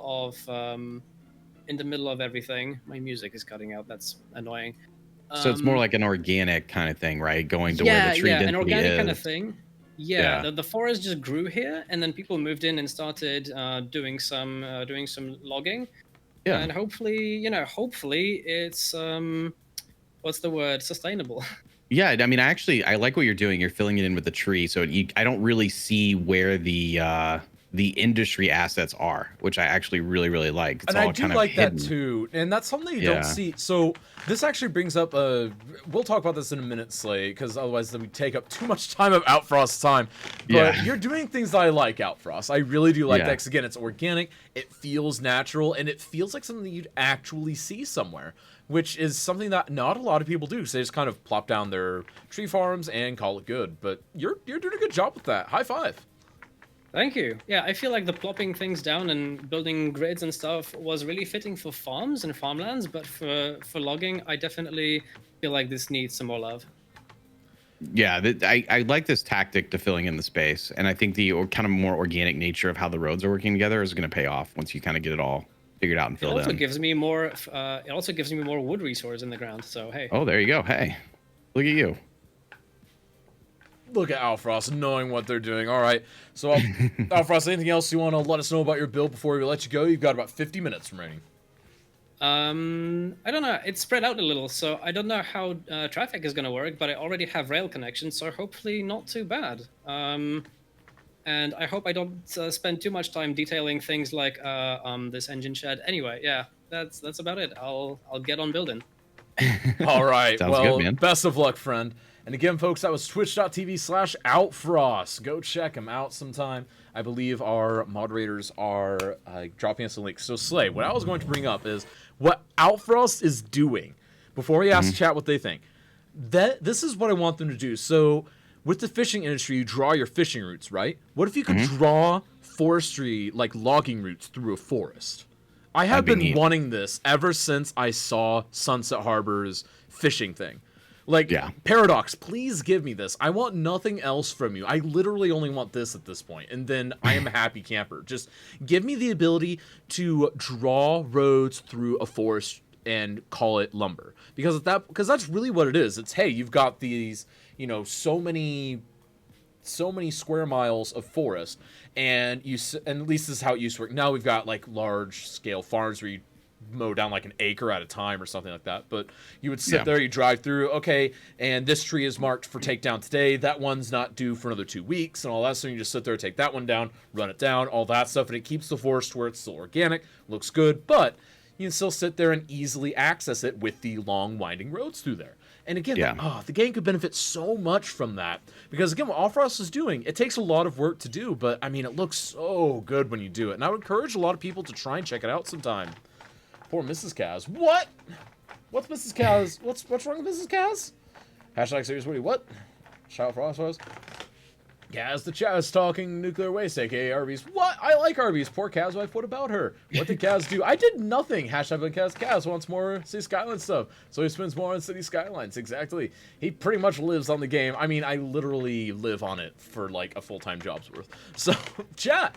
What do you think of the competitors right now? Slay, what do you think? Do you feel like someone's pulling ahead? Do you feel like maybe someone's falling out? No, I'm still kind of waiting for someone to find a spot where they reach out in front of anybody else. I think I would say Cybex. I mean, interesting tactic. It's a different strategy than I think I would have gone with. I would have gone with a smaller town. I think we kind of know that though. But I still don't think it's going to work though. I think it's a really cool idea, but I think execution is where it's going to fall to.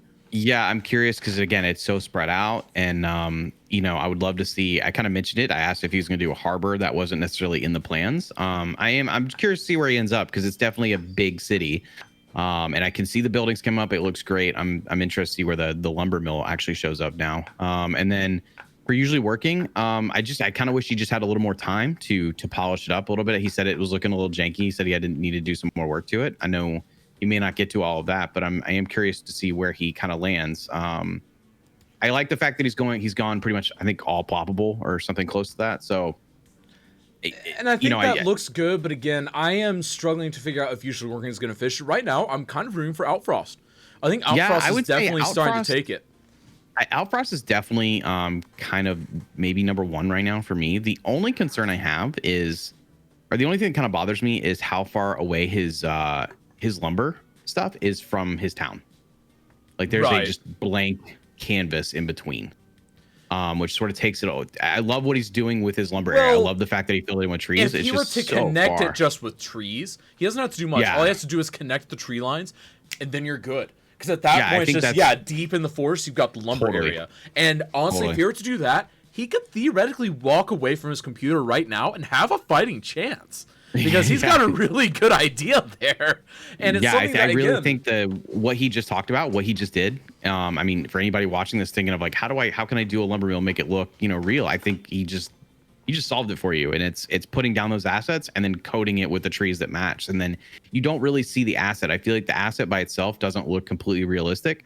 He built it in by covering the terrain with the same tree, and then you don't notice it. And it's like all these, you're gonna be like looking from that aerial view, and you're just gonna see trucks running through that space. It'll look really cool. It'll look awesome. And then the other thing he's doing, and this is really key, he's playing with different depth on the thing. By different depth, what I'm talking about is he's playing with the longer, so the medium and the large tree farms in some areas, but then he's playing with the smaller ones in other areas, and that creates different depth. So even whenever it's obvious that, I'm looking at a farm, it's got an interesting texture to it, because it's like, it's not just a giant block. It's actually got some shape to it. It's got some form. And this is something that, honestly, what I would do to cap this off at this point, and this is, no one can go to Outfrost and say this, by the way. I'm trusting you all not to go to Outfrost chat. I'm watching Outfrost chat. I'll know if you guys are going to go there. But what if he were to sit there right near the very end and take a giant move it brushes worth of just trees that look similar to that, and then paste them in with prop tree anarchy on top of all of those tree farms? that would perfectly integrate it. Oh, You yeah, wouldn't be able to, because like right now, it's like it's really close. It's like a 92% match. But at that point, it'd be a 100% match. You wouldn't be able to tell. You absolutely would not be able to tell. It just looked like the trucks were just wandering onto the road from the forest. Again, nobody tell Outfrost that, but honestly, if he were to do that at this point, he might win. He really might win at that point, because that would be so genius. And I think again, he's definitely got the most hard to do. believable, like, he's got the most believable setup, right? Like, I'm looking at it and I'm like, oh, I can see how this would be if I drove into this town. Like, this aligns well. I want to see how he fills in the space. It looks like he's drawing out some more roads, potentially for some more buildings and stuff. So I'm curious. I do think he's got a pretty good start here in the first, hour 15. Exactly. Let's see here. So Palpatine thought the idea would be like last week, slapped on the issue DLC stuff, built a town and expand like what I did last week. So Palpatine, again, it didn't have to be like that. You could sit there and do a perfectly integrated farm town. I showcased that on my stream last week, not this past week, but the week before, for someone that was asking about it. Forest fires, yep. Let's see here. Hey, this isn't just stream. Where's the fires? Oh, come on. There we go. He might win, even if he doesn't do that. He might win, Mixie, but I think that would assure him the victory. Like, if he were to do that, that would just 100% guarantee him the victory. Because, again, at that point, he already has the most realistic, but at that point, he would outdo anything that I've ever seen done for it. And I've taken pride in a couple of my lumber areas before, but at this point, what he has right here is the furthest I've gone with lumber. I have not gone any further than that, and I haven't done that final step of integration before, just because I've never thought of it until now. But oh my goodness, just imagine. All you'd have to do is copy paste, take your last 25 seconds and just paste all over the place, while being careful not to do it on top of the roads. And oh my goodness, it would just look amazing. Absolutely amazing. And I think it'd be second to none. Do it. There we go. Yeah, I think this creates an interesting challenge, right? Because you have to focus on a specific industry and you need to build something around it. It can't just be the industry itself. It's not like it's its own city, and figuring out what to do around it. Obviously, we have different perspectives here. Cybex wants to do something, a bigger city attached to it. Usually working is kind of creating his own little theme within his city and a history. Exactly. With it being an older place and gentrification. And Outfrost here seems to be just making a town that's very integrated with the industry. It feels like somewhere in Washington State or Oregon State. It just feels so at home for that. And then even that freight yard that he had. I love that freight station he has that has a train permanently being loaded. It's just such a small detail, but it's so meaningful. It adds so very much. And it's those little details, just having the right asset for the right point, that can really make your entire city just look absolutely amazing. And I would say that having the right stations for things is second only to having the right roads for a city. The right roads can make or break your city, folks. And this is evidence of that. And folks, we're going to go ahead and close the first giveaway. And we'll go ahead and reopen for another version of the giveaway. So let's go ahead and see who wins the first copy of the Industries DLC. So let's go ahead and close that out. And let's draw a winner. And the winner of the first one is Markham. Congratulations, Markham. Be sure to message KazJim here on the back end, myself, and we will go ahead and get you set up. Now, let's go ahead and do another giveaway. It'll be pretty much the exact same giveaway again. That one was courtesy of a Cities and Snap community member. So be sure to just thank the Cities and Snap community for being absolutely amazing. Just absolute top-down amazing. Like, it doesn't get any better than this community. It really doesn't. So now let's go ahead and let's copy that and let's just open it up. So create and start. There we go. All right. And the giveaway is now live, folks. It is live. Go ahead and use !ticket to have a chance to win the Industries DLC. Again, this is a Steam code. Actually, this one can be a Steam, Xbox, or PS4 code. Let me know what version you want, and I will get it for you. Again, this is from the event itself, Cities and Snap. So console players, hallelujah. And oh no, there's a network error for Cybex. Oh no. RIP. Oh no. Oh no, that's not good. And it's still live, which means it's on his end. That is not good. Not good at all. Oh my goodness. Okay, so that could be rough. That could be really rough. Yep. We're gonna have to wait and see what happens here. Game should be fine still. Yeah, hopefully it's only the stream. Weekly crash checked. Exactly. Looks like it's Twitch. Okay, it's just Twitch. Okay, I will go ahead and refresh that. Just let me know whenever it comes back up, and I will do a manual refresh. Yeah, it's borked on both ends. Just wanted to make sure. There we go. So I will go ahead and get that ready to do a really quick little refresh. Go ahead and pull that up just so we can pretty much instantaneously do it. There we go. And I know he's down right now. yeah, he's down. Oh no, that's not good. He saw just refresh it. I did just refresh it. Decided to save my phone. He's been having issues. Not like this. There we go. Yeah, DC. It's whoop. Because you've got that infamous slobs page. Oh my goodness. Streamlabs OBS for the win. Oh my goodness, that is a PC crash. It might be a PC crash. Hopefully he didn't lose his city, but again, we're just gonna have to keep on pushing forward. I mean, this, oh man, could you imagine? I wonder, has he been saving? Can we get confirmation from someone if he has been saving or not? I hope he has. I absolutely hope he has. But if not, then this is gonna be really rough for him to recover from. I mean, Slay, can you imagine getting to the last, like, 30, 40 minutes of Season Snap and having a crash? Just how stressful that... Oh, my goodness. No, this is like a nightmare. I know! This is like, oh, no! I feel for him, dude. Oh, my goodness. I don't think he's saving... Oh, no, Jumanji. Oh, no. And Wicked Becca and Kitty Claw, they've been over there that haven't seen a single save. Oh, no. Okay, right, okay, he's back. He's back. He's back. It looks like it may have just been an internet bug. Okay. Yeah. So it's just network. It looks like Cybex is back. He is alive. Oh my goodness. A big sigh of relief for him, I bet. Oh my. He's wearing a white shirt. I can't tell if he's sweating. Yeah, I know, right? And also, man, just wearing that Season Snap swag. And folks, remember, you can also support Season Snap by getting some awesome swag yourself.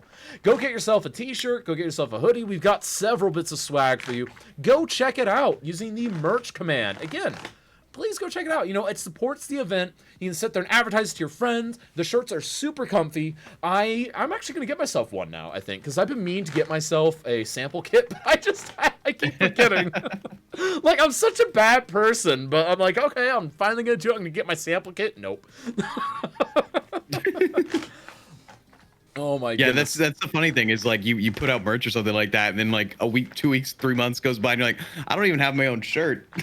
Well, so the funny thing is, like, I ordered my Kaz merch relatively instantaneously, but then the manufacturer had a couple issues. Okay. And then I got this merch up, and then the global issues that are currently around started happening. Yeah. So everything kept getting derailed. I've got folks that send me messages almost every day like, so I ordered a shirt. Yeah, exactly. A month not coming. Oh my goodness, absolutely nuts. But yeah, go please consider supporting Season Snap that way. We also have a Patreon now. Go check that out. And yeah, just a bunch of ways so that you can choose how you support the event. There we go. This is why saving is important. Saving is very important. There we go. Thank you, Gareth, for showcasing that lovely merch command. There we go. And then, how do you know it's soft?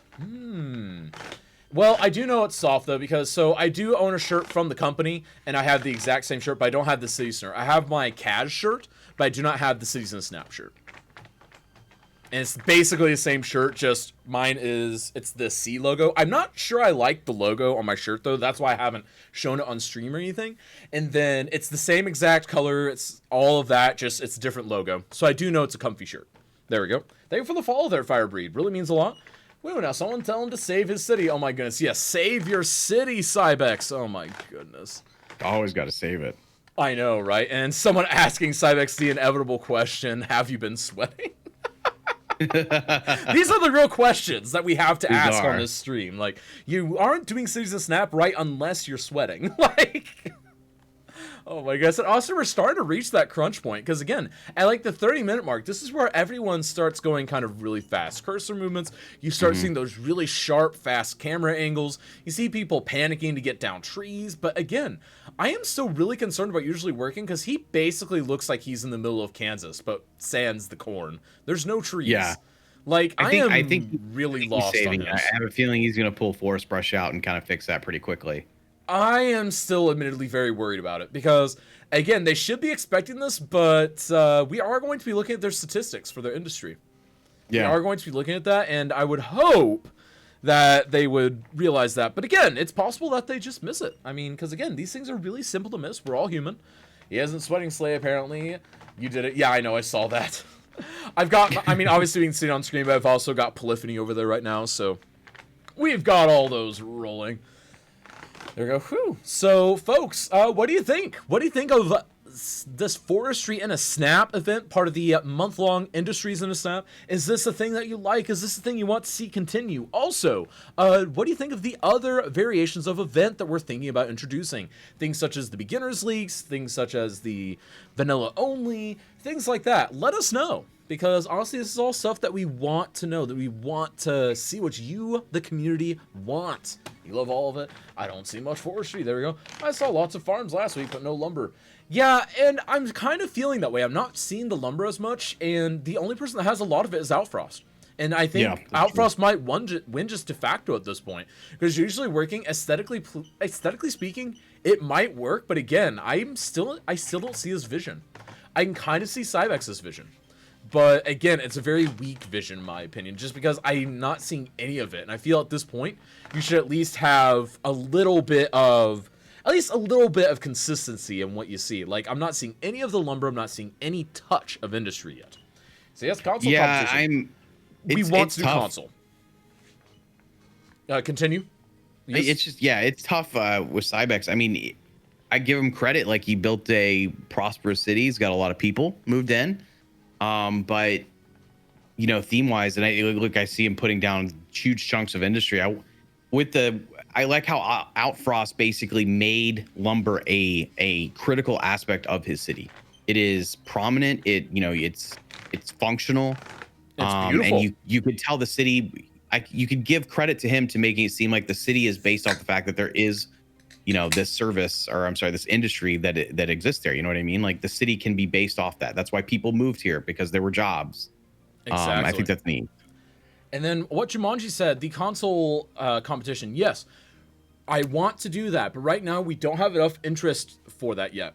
I want that to happen so much. I want everyone who is a console player that would be interested to please message me, because I've gotten a handful of interested parties, but not enough to justify doing it yet. Because again, I have to carve time out of my schedule. I had to assign a day to it. I had to organize the actual competition itself. So again, if you're interested in this, please let me know on the back end, because I really want to do console and Snap, because I know people would like it, but I need competitors for it. I need people who are willing to step in and be that initial bunch that participate in Cities and Snap Console Edition, because again, I think people would like it, but I can't do it if I don't have participants, because I'd hate to line up a date, get everything set up, get to the day, and it's like, so yeah, it didn't happen. Why? I only had one person actually interested in competing, because yes, people want to see it, but I've got to get people in the door to actually compete in order to do it. That has been the biggest holdup, kind of like with the details in the Snap. Though the details in the Snap has had other issues, such as just trying to figure out how that's going to work.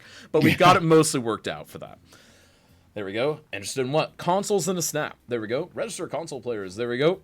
Yep, console players, please go figure. And actually, what we're going to be doing is probably over the next couple days, I'm going to be launching a separate registration form specifically for console. Specifically for console, we're finally probably going to just split vanilla and modded applications, because that way people can participate in exactly what they want, and we can organize it as such. And that's something that we're going to potentially look towards doing. But again, no promises on the vanilla, but for at least the console, we will have a dedicated registration form for that. But again, you will need a way to stream it to Twitch, so do keep that in mind. There we go. Feels like the lumber industry was the basis of Outfrost's economy. Yes, it is the basis of his economy. I think that's going to really pull in his favor, because we're going to look at his numbers, and his budget is going to be, for the most part, supported by his industry. Now, right now, his budget isn't looking great. He's losing a significant amount of money each week, but again, if most of his income is still coming from lumber, I think he could do just fine. But right now, he just needs to add population around it, because I think he's got a great lumber industry, but at this point, he needs a city. He needs an economy. He needs a bit more girth to the things that he already has built, Mm-hmm. I think he's done really. I mean, I think he's done really well. To me, it has the most purpose that I've seen thus far. And JFC, this event, we cannot use Mixer because we are a Twitch-only event. That would involve us streaming over to Mixer, and as per the current agreement that we have with Twitch, and given that we are attempting to do a partnership with Twitch, we cannot do a console event on Mixer. It's unfortunate, but it's just not a thing that can happen at this time. There we go. Darn porpoises, I know, right? Hopefully his number support is massive. Exactly. Hope he focuses on his town a little more. I would agree. There we go. There we go. Hi there. There we go, JFC. Let me know if you got that answer, JFC, because, again, that is important to me. I want that to happen. There we go. And, folks, 30 minutes remaining. So, again, yeah, man, I have to say, at this point, I think Outfrost is very firmly ahead of the other two. Like, with 30 minutes remaining, I think it's no question that Outfrost is so far ahead. He's leagues ahead. He's got a beautiful forestry area. And, yeah, Cybex is a big, beautiful city. But he's got next to no... Actually, he has no lumber at all, basically. I think he's got a little bit. I think he has a very small amount. Like, he might have 4 of the 20 points worth. But that's not enough to save you. It really isn't. Yeah. But I gave up Mixer about a month ago. Yeah, no, haven't seen many console players in Mixel for far more than here on Twitch. Right, GFC. It's because for Xbox, you can instantly stream to Mixer. And in order to stream to Twitch, you used to be able to instantly stream to Twitch, but now you need a separate dongle, minimum of $60 for the cheapest one. And that's just an extra accessory that a lot of people don't want to have. And so, yeah, it's just easier for them to stream to stream to Mixer. And it's unfortunate because I would love to welcome them into the community, but again, it's just not something that we're currently able to do because of our current agreement with Twitch, with the fact that obviously our numbers are there. We would like to get this channel partnered so that we can potentially get more opportunities for Cities in the Snap going forward. So again, it's all part of a very complicated mechanism. As much as I would love to do that, it's just not something that we can do reasonably, unfortunately. Yeah, it's not really a problem. I've seen a few console streams here, not many. Yeah, it's not many. I wish more would, because it seems that a lot of people really enjoy the console streams. And I've been tempted to just, like, every once in a blue moon, just sit there and try to stream my console. I would need to get a dongle for that, but just, stream the console version of Cities. Because it's really not bad. It's very different, but it's not bad. There's not enough mods for me. Exactly. And Slim Gaming with the raid. Thank you so much, Slim. You've come at just the right time. We've got about 28 minutes left in Cities in a Snap. May Qualifiers number 2. Thank you so much. Really means a lot. The Slim raid is real. So as far as the budget, I was thinking, if a town grew based off the lumber industry, it is possible that they don't make money because of lack of demand in the area. It's very true, Don Lane. It's very true, but I would expect it to at least have an impact. So at least, like, hey, it whittles that stuff. But given the size he has, I think he will have the budget. I think the budget will match 100%. No problem. Saw you had a little time to go. Exactly, Slim, because we'll be going for another about 45 minutes to an hour here. Because, again, how this works, for those that are unfamiliar, that are coming in with Slim, this is a weekly competition, Cities in the Snap, where we have 4 builders going against each other. This week, only 3, unfortunately, because we had a no-call, no-show. And they sit there and they do the best they can against each other in 2 hours' time. This week, they are tasked with doing lumber in a snap, because the May theme is industries. This week is lumber, and they've got to do the best they can within 2 hours' time. So everything you see here, they've done in an hour and a half, and chat gets to vote. Myself, KazJim, the post, and my lovely co-host, Slay3K, are worth about 75% of the vote combined, and then chat itself is worth about 25% of the final vote. So be sure to stick around, make your voice heard, and be part of this amazing weekly community event where all the Cities Twitch community can come together in one place and have a great time. And also, if you're looking to get the Industries DLC, be sure to use !ticket. We're going to be giving that away in about 15 minutes. Time is running out. 5 hours is long. Oh, come on, Anzuru. There we go. You should join again, Don Lane. I loved what you did before. It's true. You should. There we go. Monarchy. There you go. Monarchy? What's the monarchy? I'm so confused.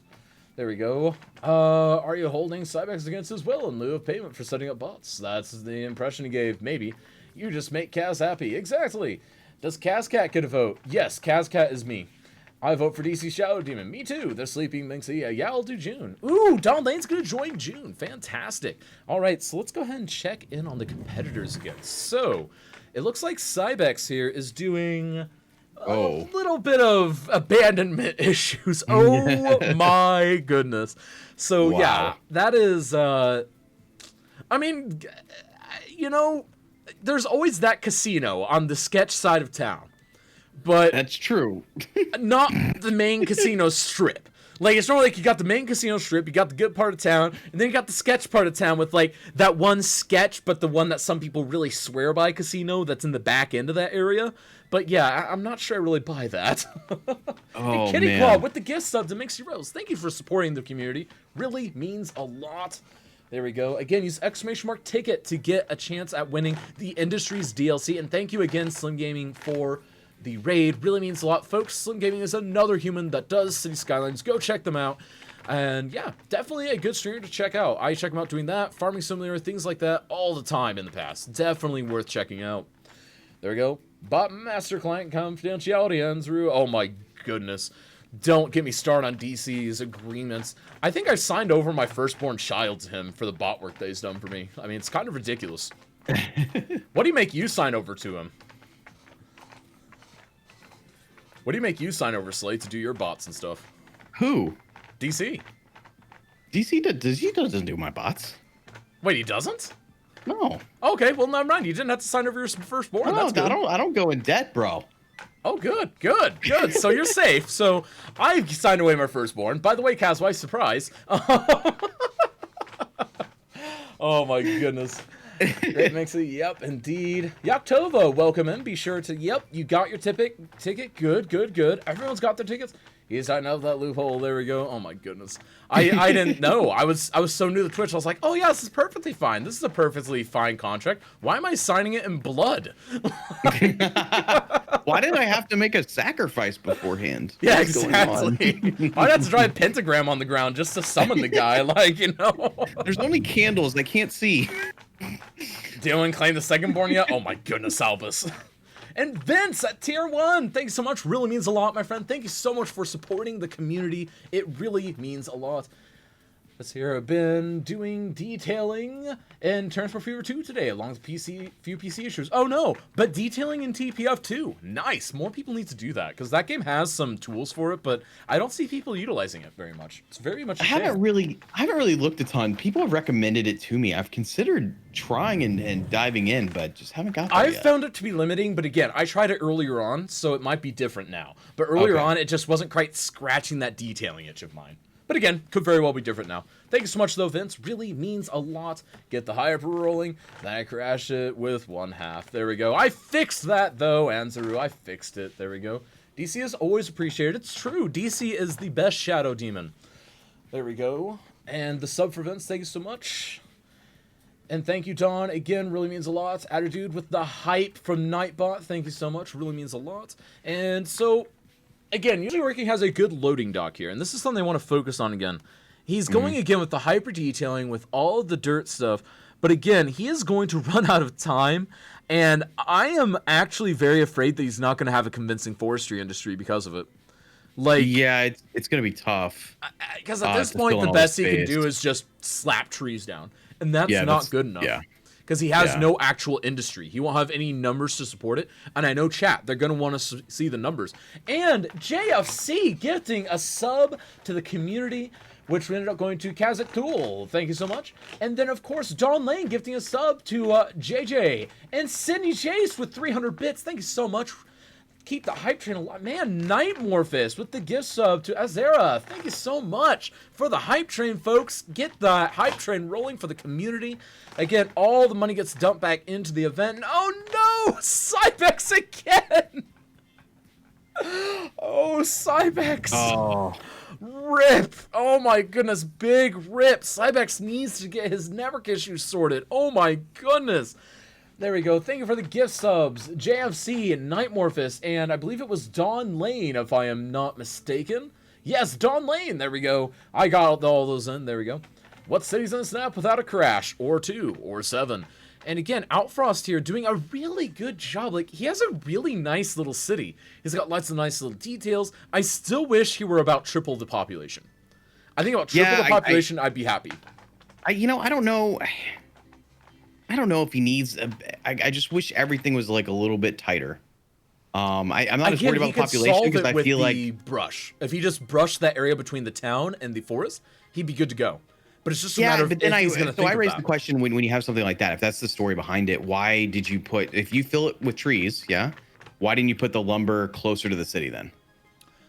Maybe it could be. So there is a form of forestry where you sit there and you do swaths of a forest at a time, and you'll do like kind of like acre 1, then acre 2, then 3, 4, 5, 6, and then you They're go like on the back and last then row, 1, 2, 3, 4, 5, 6, and it could be something like that. And again, one Violet Imp with 300 bits. Thank you so much. Kitty Claude with 100 more. Thank you so much. Really means a lot. He has typed in his chat. I'm good. There we go. And Don Lane with the 600 bits. High five. Thank you so much. Really means a lot. All the hype for the community. There we go. Choo choo indeed. Thanks to all those that have participated in that. Really means a lot. Helping support the community. And another 500 from Don Lane. Fantastic. High five, my friend. And again, folks, if you want to see this event continue, just let me know. And it's obvious that people do like it, but do remember that this is a community event, and it's not just me, Kazim, because obviously I sit there, host, and organize all that, but it's also people such as my lovely co-host, Slay3K, because people like him not only come in and help me host and keep me from having to talk completely back-to-back the whole time, which would be exhausting, but also people like him help me on the back end with bouncing some ideas, things like that. People like him, Imperial Jedi, So Everdream, folks like that, it's really useful, so go give them a shout sometime. And then also, big shout out to the moderation team, people like Kazwife, Awesome Elves, let's see here, Veify, who else? Slay, whenever you're in the chat moderating things, DC Shadow Demon, all those folks, Kiki85, be sure to thank all of them for helping make this event possible, because again, without all those people, this event would not happen, at least not as regularly, because it really is a nightmare to run. But you know what? It is super fun, and I will always keep doing it as long as you folks continue to enjoy it. And Mama Simmer with the sub at tier 1, and Von Violent Imp with the sub at tier 1 as well. Hype all around. High fives to both of you. Thank you so much for supporting this lovely community event and just helping make the community a better place. Thank you so much for brightening up this community. Thanks for being a host and co-host, Season Snap. Slay3K, there we go. Kazwife is the MVP. She's always there. She is always there. Thank you, Kazwife. Kaz, if I can jump on something real quick. Chris, I know you're taking notes about what I like. Let me clarify one thing, and that the reason I keep bringing up proximity is just because I feel like if you fill a space, especially if you have a smaller town, like right outside the forest, like it's gonna look really complete. Whereas when you start spreading things out, it's tougher to make it, to fill that space in and make it look, realistic or as dense. I'm trying to think how you can make it obvious that it's like acreage. Wait, smaller trees. If you were to do a layer of smaller trees, right, that would work. Have like some older buildings that maybe are abandoned or something tucked away. There's ways of filling it in. I would love to see like Outforest's town like kind of butted up at the base of the hill, right, with the forestry on a hill or something. Like just ways of condensing how much room you have on the map, because obviously the maps are huge, but you don't want to try and have to use everything if you don't need it. Ooh, and Cybex may have completely crashed. We don't know. We don't have an eye over there, unfortunately. And Anzaru with the gift sub to DC Shadow Demon. Thank you so much, Anzaru. Your first gift sub on the channel. High five. Thank you so much for helping support the community and keeping DC Shadow Demon subbed. I'm sure he appreciates that. There we go. Taking lots of notes for next weekend. Oh, dear. He's going to take notes, and he's going to take you to the cleaners over that. I think that's what's going to happen. Am I supposed to be voting next week, huh? Oh, no. Cybex had total fail. Oh, no. I hope he had a recent save. Do we have any word on whether or not Cybex had a save? That won't be good. We need to try and get that resolved. Choo-choo, indeed. Mental notes. There we go. Mental notes, mental case, who cares? There we go. All right, so usually working over here again with about, so again, everyone else has 16 minutes remaining. He actually has 21 minutes because he ended up getting started about 15 minutes late due to technology issues. And remember, you can only make up to 5 minutes. And again, that is on a doubled fashion. So basically, if you start 2 minutes late, you can only make up 1 minute. 4 minutes late, you can only make up 2 minutes, etc., up to a maximum of 5 minutes. So again, he can make up 5 minutes. This little ad of trees is helping out a ton. It is helping, but it's still not enough. No, it's not nearly but only in the urban area. Like, it's giving it a little bit more texture and life. I think there still needs to be some more done. But it doesn't make me think forestry, because I don't think. No. I don't think that's for this. I don't think that's the point at all. I think he's just trying to fill in dead space that I was Gotcha. really concerned about all the just pavement. I got you. Much Now, I pavement. got you. Now, Yeah. what if he were to? Now, he doesn't have time for this, I don't think. But I think if he hadn't had that late start, he may have had time to throw in, say, some curbs, just little planters around each tree. That would have been absolutely amazing. Huge. Absolutely. Huge. You know, like I would go back and say, okay, like if you were watching your gameplay, why put the post office trucks down? Exactly. You know what I mean? Like you spent time in some weird spots. Like you have this big old industrial park he's looking at right now, like our just warehouse area. Like what's going to go in here? Okay, looks like he's going to lay in cop cars. That's a lot of space for a few cop cars. Exactly, it is. Now, and this is something that reminds me, so watching back through the gameplay, so another question for chat. In fact, I'm going to make this a really quick poll because this is actually a really important thing. This is actually going to be big in shaping the future of the channel. So, whenever we're moving forward, we actually want to potentially start doing some, let's see here, kind of winter video reviews. And basically what these are going to, the theory of them would be, do you want there to be a thing where, like, let's say usually working wins. Then we go back through on, say, Monday night and just spend 2 hours going through his build and just, you know, me and him or me, someone else and him, and just going through the build live here on Twitch so that you guys can also ask questions where we can sit there and just watch his VOD and see, hey, what were you thinking during this time? Hey, what was happening at this point? Or, hey, what causes you to do this? What caused you to do that? Just so we can start getting a little bit more into the mindset. And it's something that I've had the idea for a while, but I'm curious what chat thinks. So again, the vote will be up now. It'll be up for about 3 minutes, so make your voices heard.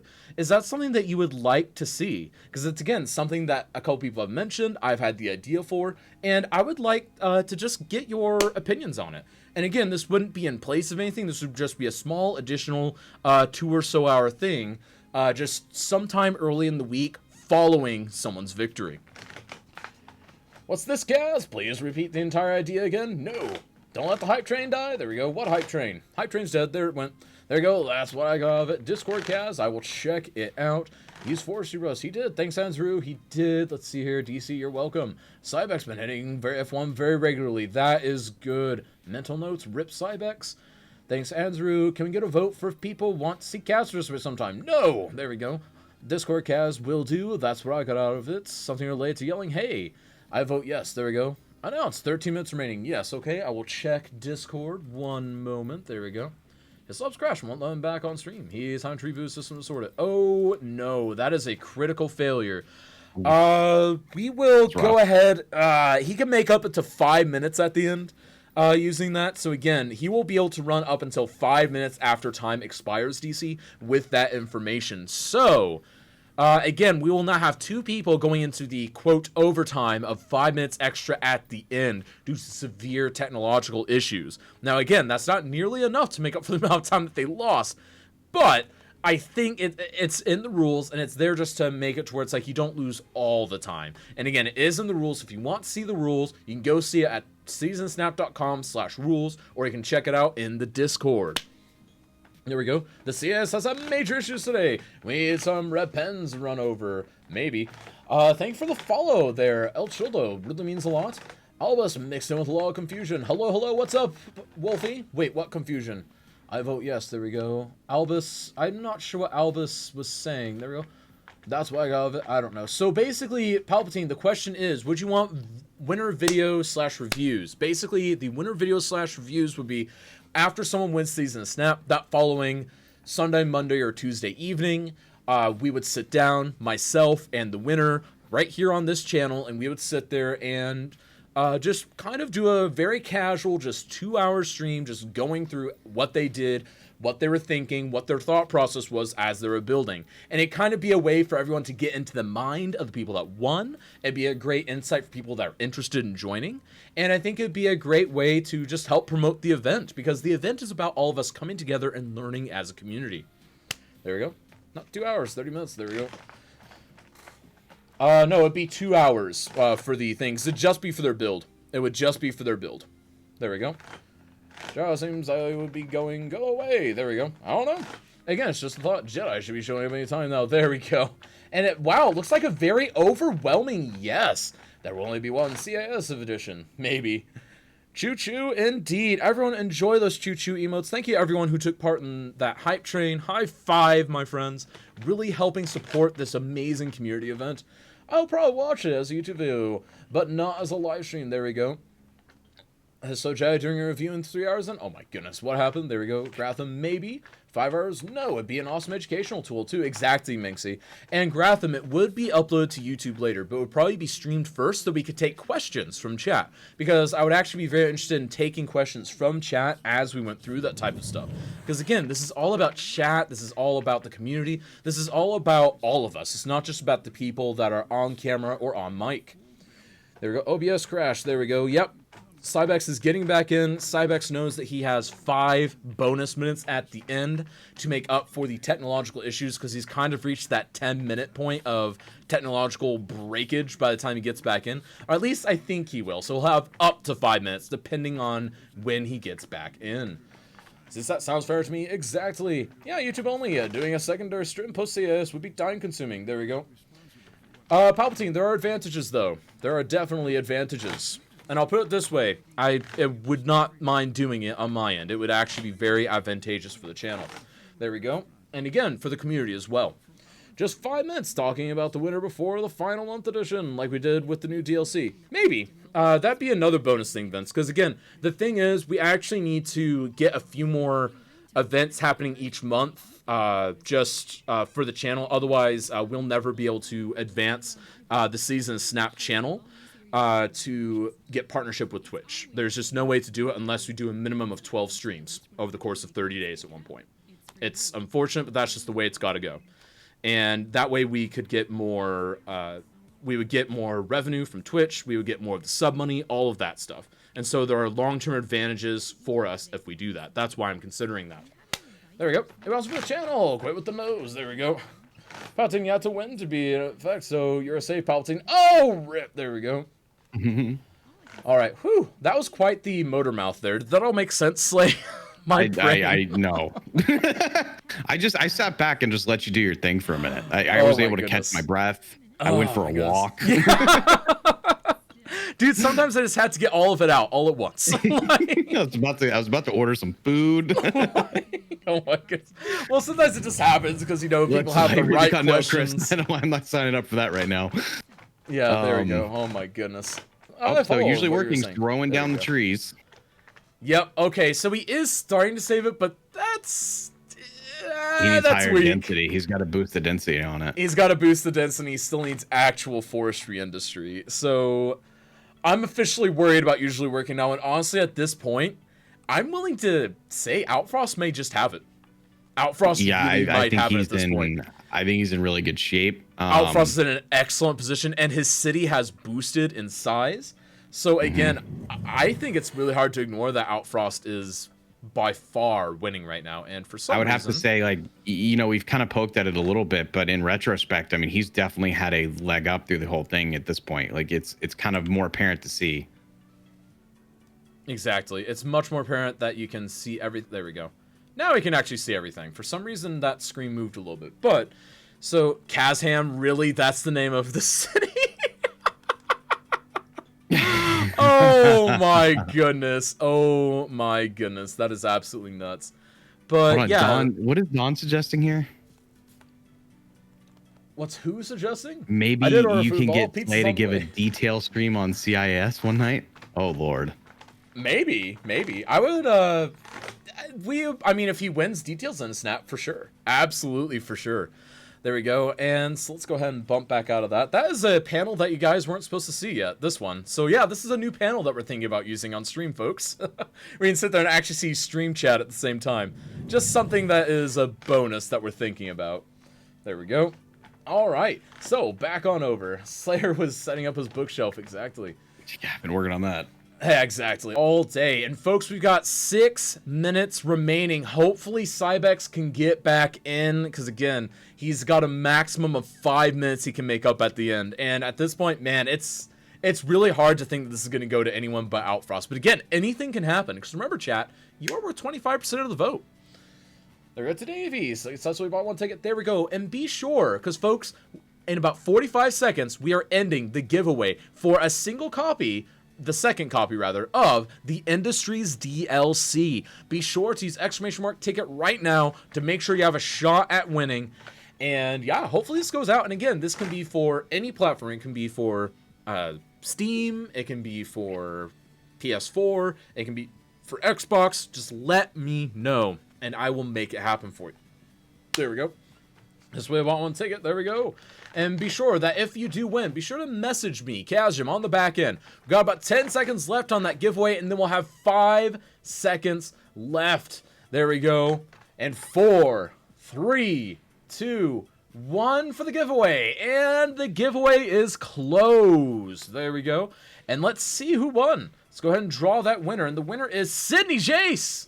Sydney Jace has taken the prize. There we go. Congratulations, Sydney.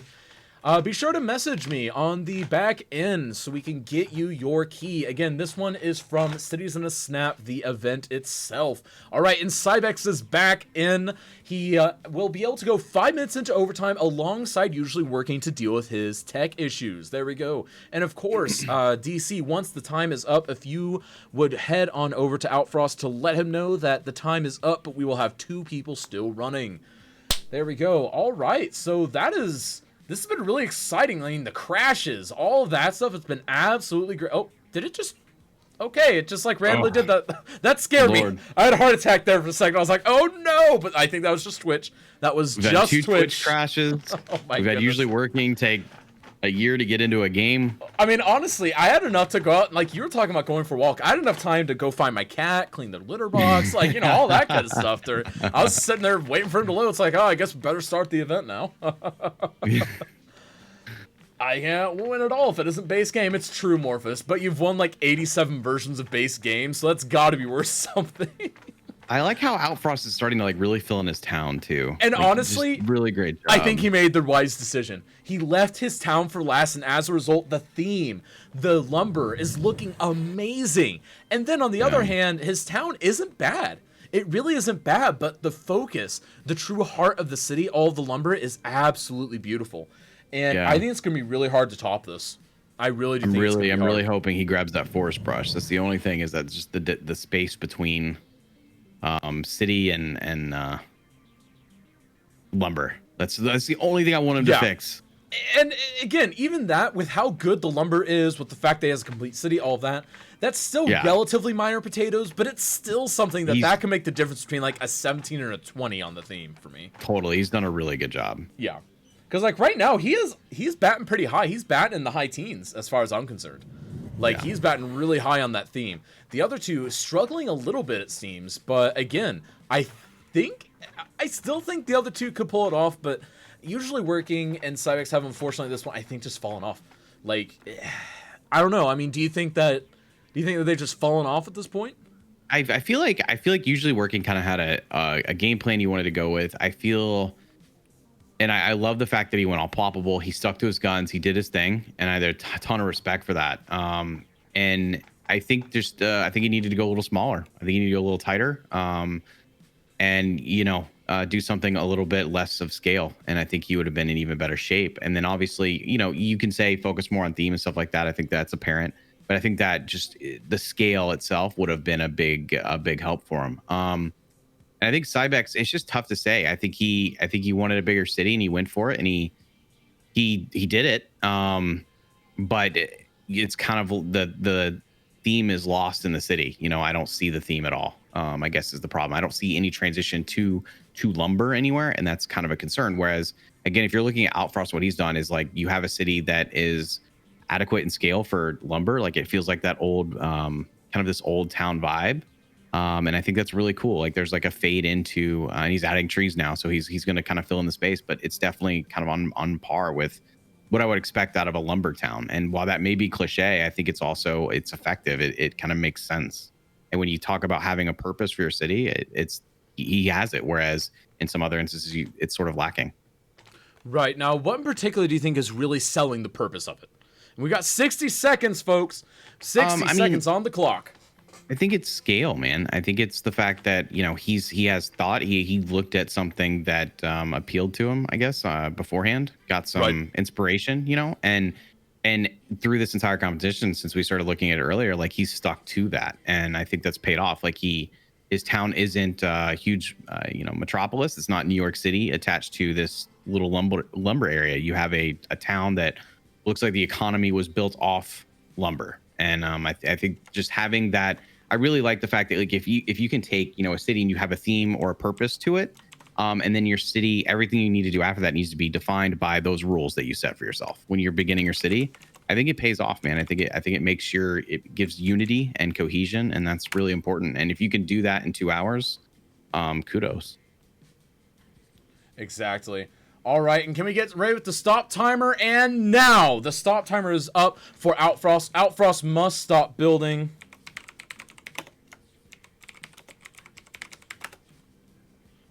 There we go. And Outfrost is done. All right. And again, so usually working Cybex are now operating. And at the 4 minutes 30 mark, it'll kick in the new timer, is about what it comes out to be.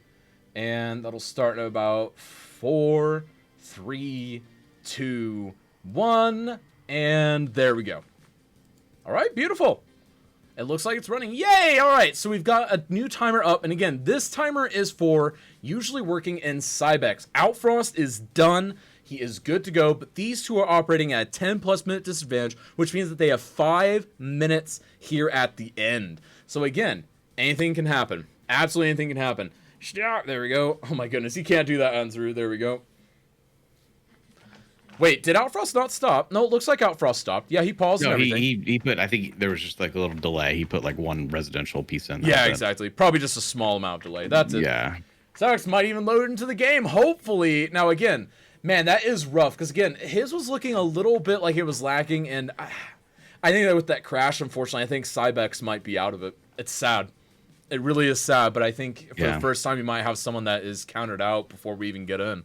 He must have sweat through the white shirt. Is that why he changed? Yeah, exactly. He must have. Or he just like tore it off in rage. Just like, no! Yeah. It started becoming transparent. He had to switch for TOS. Yeah, exactly. Gotta fix that TOS. There we go. I mean, a good outfit can change mood. It's true. A good outfit can. Gotta say, usually working this wood is looking pretty good. It's true. Usually working. So he does have a good wood line, but again, I'm not convinced yet. Like, it seems very... Compared to what he's done in the past, compared to what I know he's capable of, this seems like it's a little bit lacking.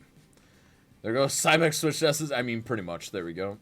Alrighty, and let's go ahead and announce. Let's see here. 3 minutes left.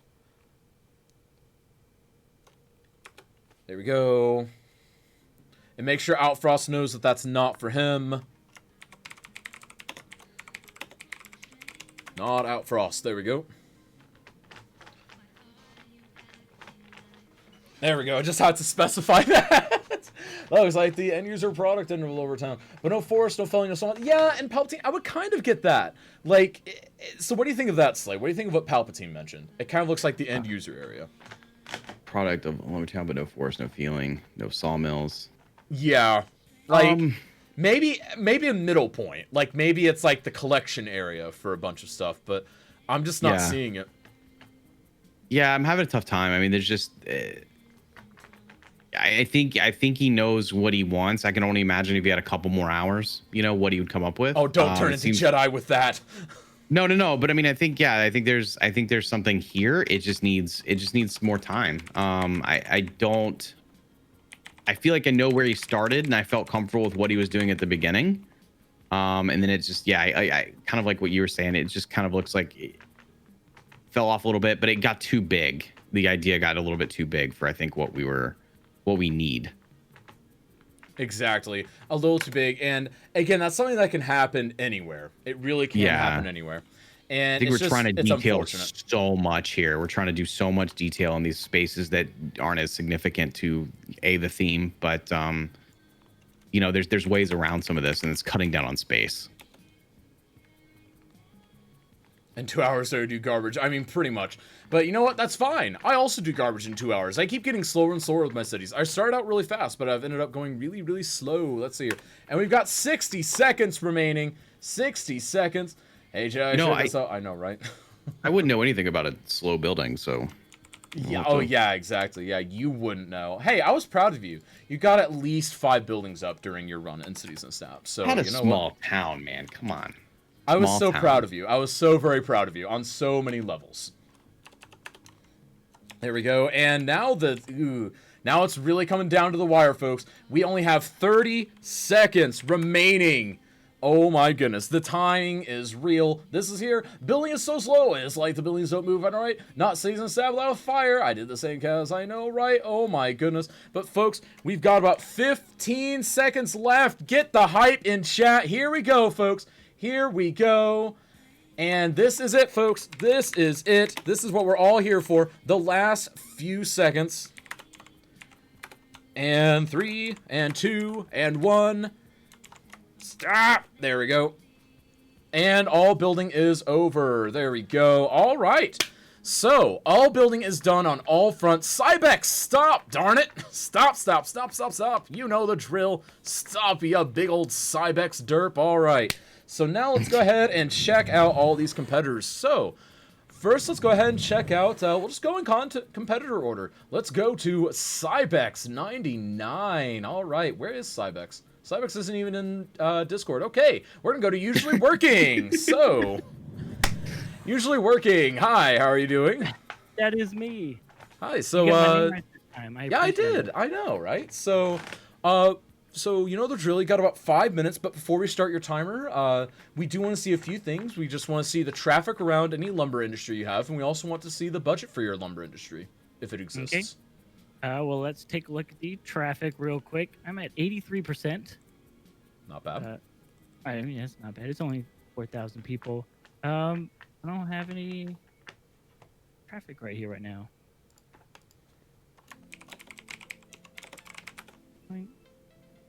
Yeah, it's only 4,000 people. So there's honestly not going to be a lot of traffic. And then you said budget. Where's my budget? 175 workers and total profit of 9,311. Not bad. Oh, do you want me to do my old spiel thing? Yeah. This is your time. You get to do whatever you want. You got 4.5 minutes to take us on a journey. All right. Ladies and gentlemen, welcome to the official tourism information video of the great town of Lakefield, located in the Pacific Northwest, right off the Puget Sound of Washington State. Originally funded in 1885 by the Usually Logging Lumber Company, which its sawmill and lumber manufacturing still remain active today, making it the oldest still functioning steam-powered sawmill in the western United States. The Usually Logging Sawmill remains today as an active historical site. History buffs can take the grand tour and visit the gift shop at the end. The town of Lakefield, located near the sawmill, was first introduced as a company owned by the Usually Logging Lumber Company. In 1927, it was officially established as its own town. Stop by our historic downtown center. You can see the Gmail post office, the subscriber bank, and the historic Ladder 69 fire station. Newly developed areas include a housing area for all of us millennials who don't want to live in an old one. Of course. But, of course, we also have some great places in past the old downtown. We have some great places to visit. Newly developed areas with all of the current amenities, not from the 1900s, from the 2020s, of course. You can take a ride on the 402 Fails Highway, go to the Outfrost Bowling Alley, stop by the Taradra Towers and take a look at the Soever Rocks. And then also you can spend all your money at the CAS campus for non-musically inclined students. Love it. And don't forget to say goodbye to Grandma. Say goodbye to Grandma at the Cybex 99 Funeral Home for Dead Channels. It's fun for all the family. Flanked by the historical residential neighborhood, the original Victorian and colonial resurgence style houses. If you like history, why not live in it? And finally, set up shop for your new streaming business in our wonderful historic industrial area. Newly installed fiber lines gets you and your viewers up to 120p resolution, lightning chat delay of only 48 seconds. That's pretty much a steal. Thanks for viewing today's information video on the amazing town. Let your channel moderators know if you'd like to book a ticket. Also, don't forget, we only have one school, so everybody just goes to it all the time. But that's fun because we have our typical American sports team, the Chirpies. The Chirpies are also number one in the town because they're the only school in the town. And that's it. That's it, guys. Very nice. Very informative. I might visit at some point. I just want to see how that CAS campus turns out. You know, I want to see it in its full glory later on. Yeah, well, there is. Look at the CAS campus for non-musically inclined students, and that's where you. It's very expensive to go here because it's a newer building. I mean, yeah, you gotta have the fancy art buildings, right? Yes, of course. Yeah, well, so you guys, overall looks yeah. really good. So, really quick, can you take us over to your lumber area again? We just kind of want to take another quick look-see at that, and then can we get an overview of everything once we have that? Yeah. So this is the general lumber area. We do have a fully functioning train yard over here too, train yard, and There we really go. cool. I love this asset, man. This is so cool. This is so cool. And actually, a little bit of historical context. I know I'm probably running out of time. These steam engines would take up these particular kind of trains, and the workers would actually live in them. So these would actually be like boiler cars. These would actually be housing and stuff like that. And that way, you wouldn't actually have to build a town in order to work up in the Pacific Northwest. So that's actually very historical. Also, every single one of my things, I do believe in reusable resources. And so usually logging lumber companies only available to use 50% of the local farm or the local forest at one time. So it's sustainable forestry too. I like that. Well, you are out of time, unfortunately, but thank you so much for the lovely city and the tour. And yeah, best of luck in the voting. Awesome. Thank you guys very much. All right, so that is usually working. His population was what, like 4K? 9. No, it was like 4K. It was 4K. Okay. Sorry. Yeah, sorry. I was getting two numbers confused because I have two numbers right next to each other right now. Yeah, okay, 9,000 profit. Cybex is okay. Cybex is in the green room, but also not at his stream. So we will go to Outfrost next. All right. So Outfrost, you know the drill. You got about 5 minutes on the clock, and before you get started, make sure that you show us your numbers for your industry. Show us your just kind of the budget for it and all that, the ins and outs, and then also just the traffic around your lumber industry before you take us on a grand tour. Does that sound good? All right, cool. Yep. Awesome. All right, so we're starting, as promised earlier by the theme I was going on, with a British train from the north of England. And Right. that's just going to zoom on out because I had 3 times speed on, apparently, and I forgot about it. And then that train passing through this area right here, which is going to speed up the time for convenience, is going to take us to the area where we have a pretty sizable power plant composed entirely of solar arrays. We do have a wind farm over by the city as well, but this is our primary source of electricity in the city.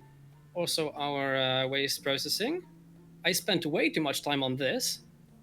Then that takes us into the city, into the station here. And this is where the nice old town sort of begins. It's a small town that I was trying to model, like the whole map. I was trying to build out, like I said, in a sort of hybrid Northern England plus Northern Europe kind of style. And I think it turned out not too bad, except, you know, it's rough around the edges. But I like this area that I managed to pull in here. Some of the buildings look very beat up. That's very par for course for slightly neglected cities in Europe. But yeah, other buildings are mighty fine. So we have a nice little old town augmented by some new buildings, new developments by the lake in the middle. So a nice little lake view over here for everyone living and doing business around this area. And yeah, nice cobblestone roads everywhere. And out on here we go to a little dirty industry area with a nice rail yard and some more housing out in the back. There's a high school by the old factory. There's a track and field. There's a cemetery back there, and a football field over here because it would not be Northern England without a football field. Other than that, just a water processing facility, and this now takes us through the motorway system over to the forestry. And boy, is it a big forest! The forest is composed almost entirely of coniferous trees, pines, and firs. And so at the very front of it, we have all the processing, a furniture factory, some more different factories, lumber mills, pulp mills, paper producing facilities, that kind of stuff, and a lot of storage, obviously, with a train station also in here, where trains can come in and out. I apologize for the. Oh no, never mind. That's not on Discord. And as we come in, there's starting to be less processing facilities. There will be less less lumber mills, less paper plants and everything. There will still be rail to take all the logs out for export that are in excess, but there will be more tree plantations and little tree sapling fields. And so this is what it looks like when you zoom in, with the little roads and the little trucks hauling logs around.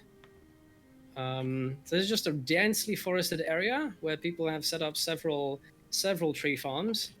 And maybe if you have a good eye, you can spot some of those. I mean, you can definitely spot the sapling fields, but otherwise, if I zoom out, you might not be able to tell. There's a bigger sapling field over here, more lightly forested because it was either deforested or was just a meadow earlier. And some more roads like this. I think I find them pretty cute. But yeah, how am I doing on time? You've got about a minute. I've got about a minute. Okay, so just not to go too long. Just some more nice little spots in here. There's some facilities for the workers of the area, obviously, the main building. And more rail transport. Where is my third rail station? Right here. This is the third one. With some more storage and some more production around it as well. And so the traffic, if we look at this, was I paused? I was not paused. But anyway, the traffic, it might get a little backed up around this back alley. I'm not sure what they are doing here, but these seem to... Ah, yes, they have traffic lights there. Cool. I managed to fix the situation with this roundabout, so that was a mild panic attack when I saw that. Yeah, the traffic, while a bit slow in some places, like vehicles have to slow down a good bit, and partly due to railroad crossings as well, I feel like it's moving along pretty slowly altogether, and yeah, the roads are not getting too backed up. And the budget for this industry is, I am profiting currently 9,400. It just drops to 6,900, so it fluctuates around that area. All right. And there's not really much to you the are budget about otherwise. out of time. So really quick, just the budget. And all right, the forestry budget is there now. Very nice. All right, and the Alrighty. budget is noted.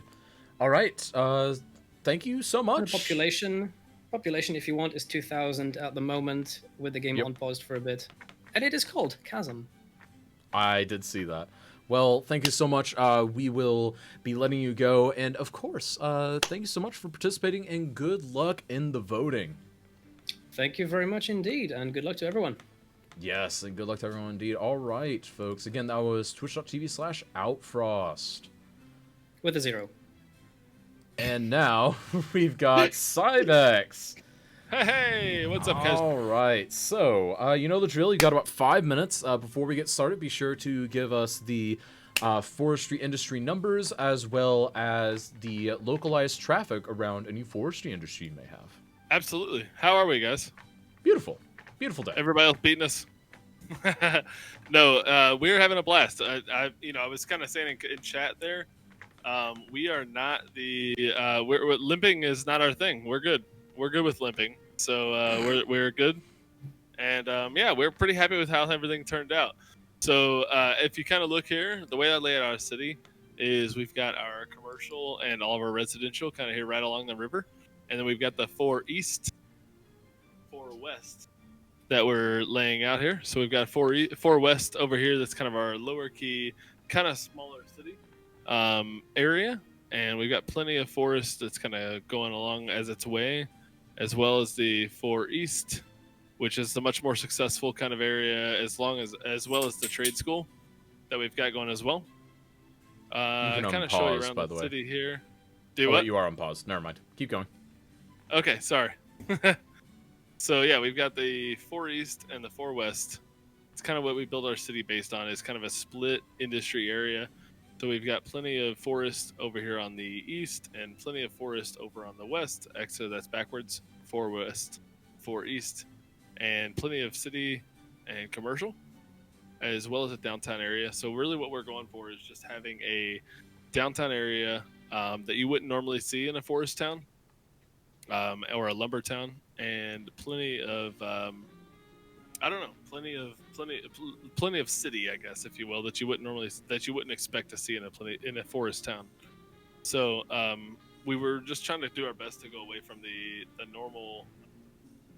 normal forest, I guess, vibes, or the cliche vibe for the build. So this is our 4 west. Right. And over here is our 4 east.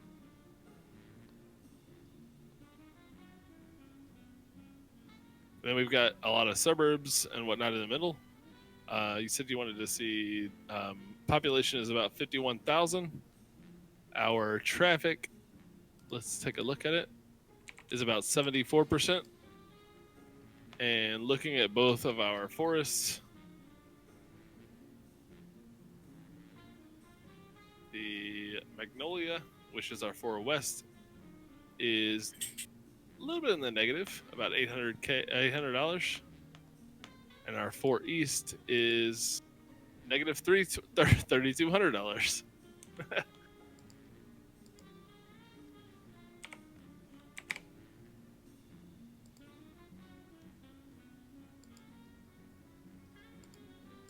Yeah. Awesome. So, anything else you'd like to show us? You've given us all the numbers that we need. Do you have any nighttime views or any pretty glamour shots that you'd like to show us? Absolutely. Hold on here.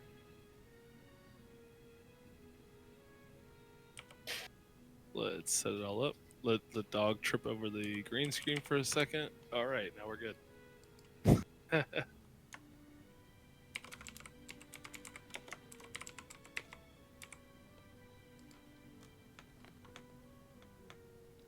The big thing for us was that we were trying to work on setting up a downtown area that was very different from what you would normally see in a lumber city. So kind of our plan was that we would have a downtown region, skyscrapers, casino, nightlife, that type of thing. And you wouldn't normally see that in a lumber city. So what we're kind of going for is just kind of setting us all up for something. I guess the best way I can put it is just something different than what you would normally see. Okay, I can definitely buy that. So, yeah, I think you've got about 60 seconds left. So, any final thoughts on the competition today? Anything in general? Man, you know, I learned that the Cities in a Snap t-shirt by itself wasn't good luck. I was hoping it was, but, you know, everybody should have one still. A Cities in a Snap t-shirt. Oh, I agree. But you agree? Okay, that's surprising. No, I'm kidding. No, absolutely. It is. But you know, I think the big thing is just that I don't know, it was just really challenging to have just a specific theme, because it all of a sudden just kind of changed what you were looking at building. You know, if I'm just building a city, I can build a city. But if I'm looking to build a lumber city, you know, all my chat was erupting the whole time through about, you know, 45 minutes in. Hey, it's 45 minutes. You don't have any lumber. It's 50 minutes in. You don't have any lumber. So it kind of changed things. I think the theme really helped to change things, and it was an interesting take on the build. Really. Awesome. Well, again, folks, this was twitch.tv/Cybex99. Go check them out, see if they're the streamer for you, and best of luck in the voting front. Thank you so much. All right, folks. So in just a minute or so, we're going to open up the polls to you, the viewers. Again, you are all part of the voting process. You are collectively worth about 25% of the final vote, and Slay and myself are worth about 75% combined. So, Slay, be sure to send me your numbers, and then we'll get chat's numbers. And yeah, let's go ahead and chats. Let's go ahead and open that up. So DC, go ahead and get the votes rolling for, again, just in the usual vote order. And again, once DC throws that up, we do have a lovely voting overlay for you guys, so that if you, for some reason, cannot vote, you can use the /vote commands. And again, folks, chat is worth about 25% of the collective vote, because we listened, we heard you out, and we hear that chat wants to be a little bit more involved than the 10% you guys were for a week or two there. So again, you guys are now worth 25%, and we hope that this is a proper balance. So again, wait for all of the votes. There we go. No voting for. Oh my goodness. DC, if you list a fourth option, I am going to cry. Cows, more oomph, please. What? Doing is only different compared to doing darn tested usually equals rip. I mean, maybe. Not. Oh, come on. Oh, everyone's just trolling me now. Everyone's absolutely trolling me. Now, this one, I think I know how... I see how my numbers are working out. I have a feeling I know how Slays are going to work out. And then we'll see how Chats works out. There we go. Yeah, this was a little bit difficult. I mean, just giving it, not choosing certain things or who won certain categories as much as it was allotting points to some of the areas, and I don't know why that is for me this time around.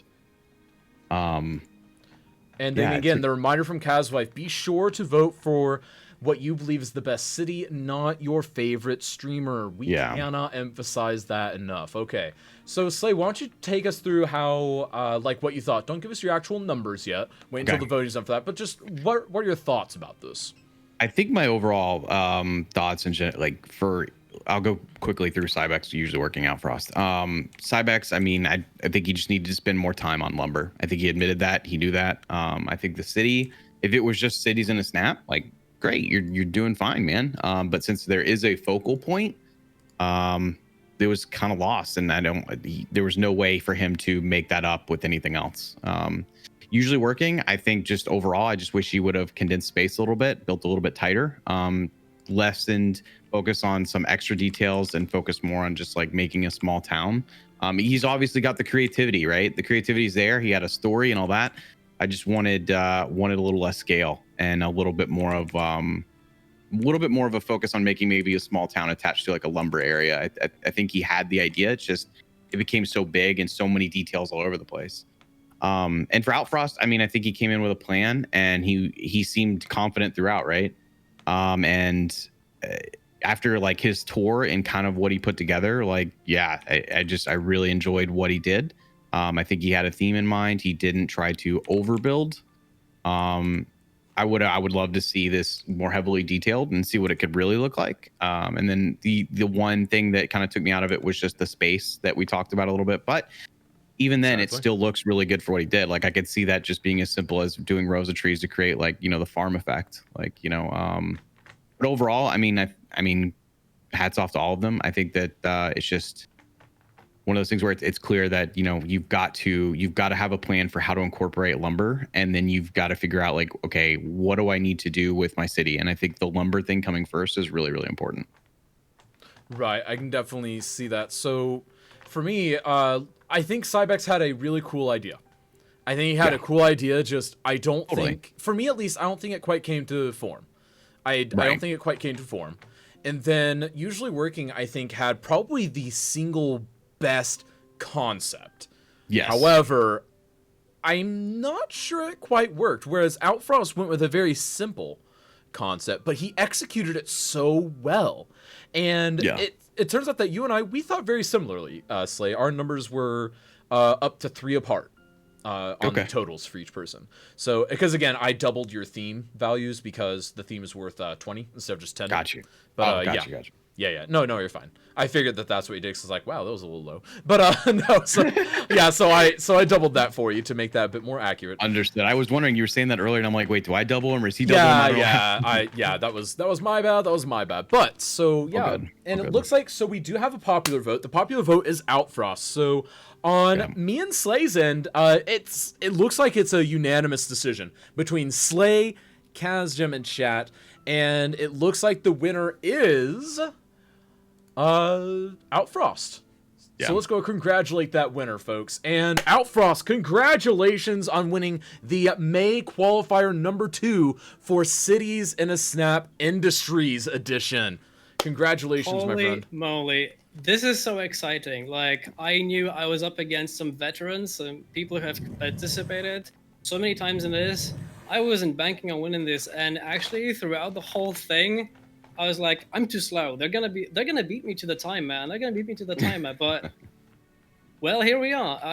That's exciting. That's really fun. No, I would give you major kudos to the fact that you came in kind of with a solid idea. It seems exactly. Like you had kind of some inspiration right in your head, and you executed that. You didn't overbuild, and I think that's really important. And honestly, like when I look at what you did in your lumber area and stuff like that, it's more believable. And it's like you took that as a focus for your theme, and I think that really paid off later, especially like you did that almost like first, like you kind of knew exactly what you were gonna do, right? And the way it came together with your town just made a lot of sense. It's very clean, and it had purpose, and so yeah, kudos, man. Exactly. Thank Big you. kudos on that. And again, congratulations, folks. We'll be going and congratulating the winner again. Outfrost, congratulations. Very hard fought. Very well done. And we'll, of course, look forward to seeing you in the finals here in 2 weeks, where you will be participating in Oars in a Snap against last week's winner, the reigning champion of Veify. And yeah, it's going to be pretty stiff competition between you, Taraja, and Vey. I can't wait to see who wins next week. Good luck, my friend. We'll be talking with you Thank later. you very much. Anytime. Thank you very much. All right, so again, folks, that was a good one. That was a really good one. That And was- Outfrost surprised all of us, I think, up against some veterans. Totally. Came in with a relatively simple but so well executed idea. It was absolutely amazing. And folks, if you want to see more Skylines, Cities in a Snap stuff, be sure to follow this channel. Be sure to enable notifications. Be sure to let us know on the back end what you think about the suggestions and all of that. Come hang out afterwards, where we'll be chatting it up and talking about ideas for the future of the event and whatnot. And also, if you want to see Cities Skylines content in general, be sure to check out my personal channel, twitch.tv/Kazjim, where I go live 4 to 5 days a week with City Skylines content typically. Go check it out again.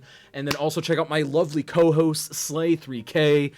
He does some awesome detailing. He also does City Skylines 4 or 5 days a week, most weeks. So yeah, go check him out as well. And again, go congratulate all these participants on a job well done. And we are, of course, going to go and congratulate the winner of the May qualifiers number 2 for Cities in a Snap, Outfrost. So let's go congratulate him. It's time. We're just gonna go congratulate him. I mean, Slay, any final thoughts on today's amazing competition? No, I mean, guys, support the creators that are making the not only the Cities in a Snap, but the folks that are participating. It's huge for streamers to get this sort of attention. So be sure to stop by and hang out with everybody that you see on here and learn more about them. Exactly. And then also make sure that you stick around for the raid. Stick around for a few minutes, because again, he has earned it. He has done an amazing job, and we are going to go congratulate him. This is how we do it. Oh my goodness, everyone pile in. Come on, not everyone's in here yet. Everyone get in that raid. Are you in this raid, Slay? Are you in this raid? Of course you're in this raid. Yeah, you know I'm in how we this do raid. it. Come So, on, folks. come on. Again, this is your host, Kazjim, signing out of Cities in a Snap with my beautiful host, Slay3K, my beautiful co-host, Slay3K. And until next time, this is Kazjim, signing out. See ya!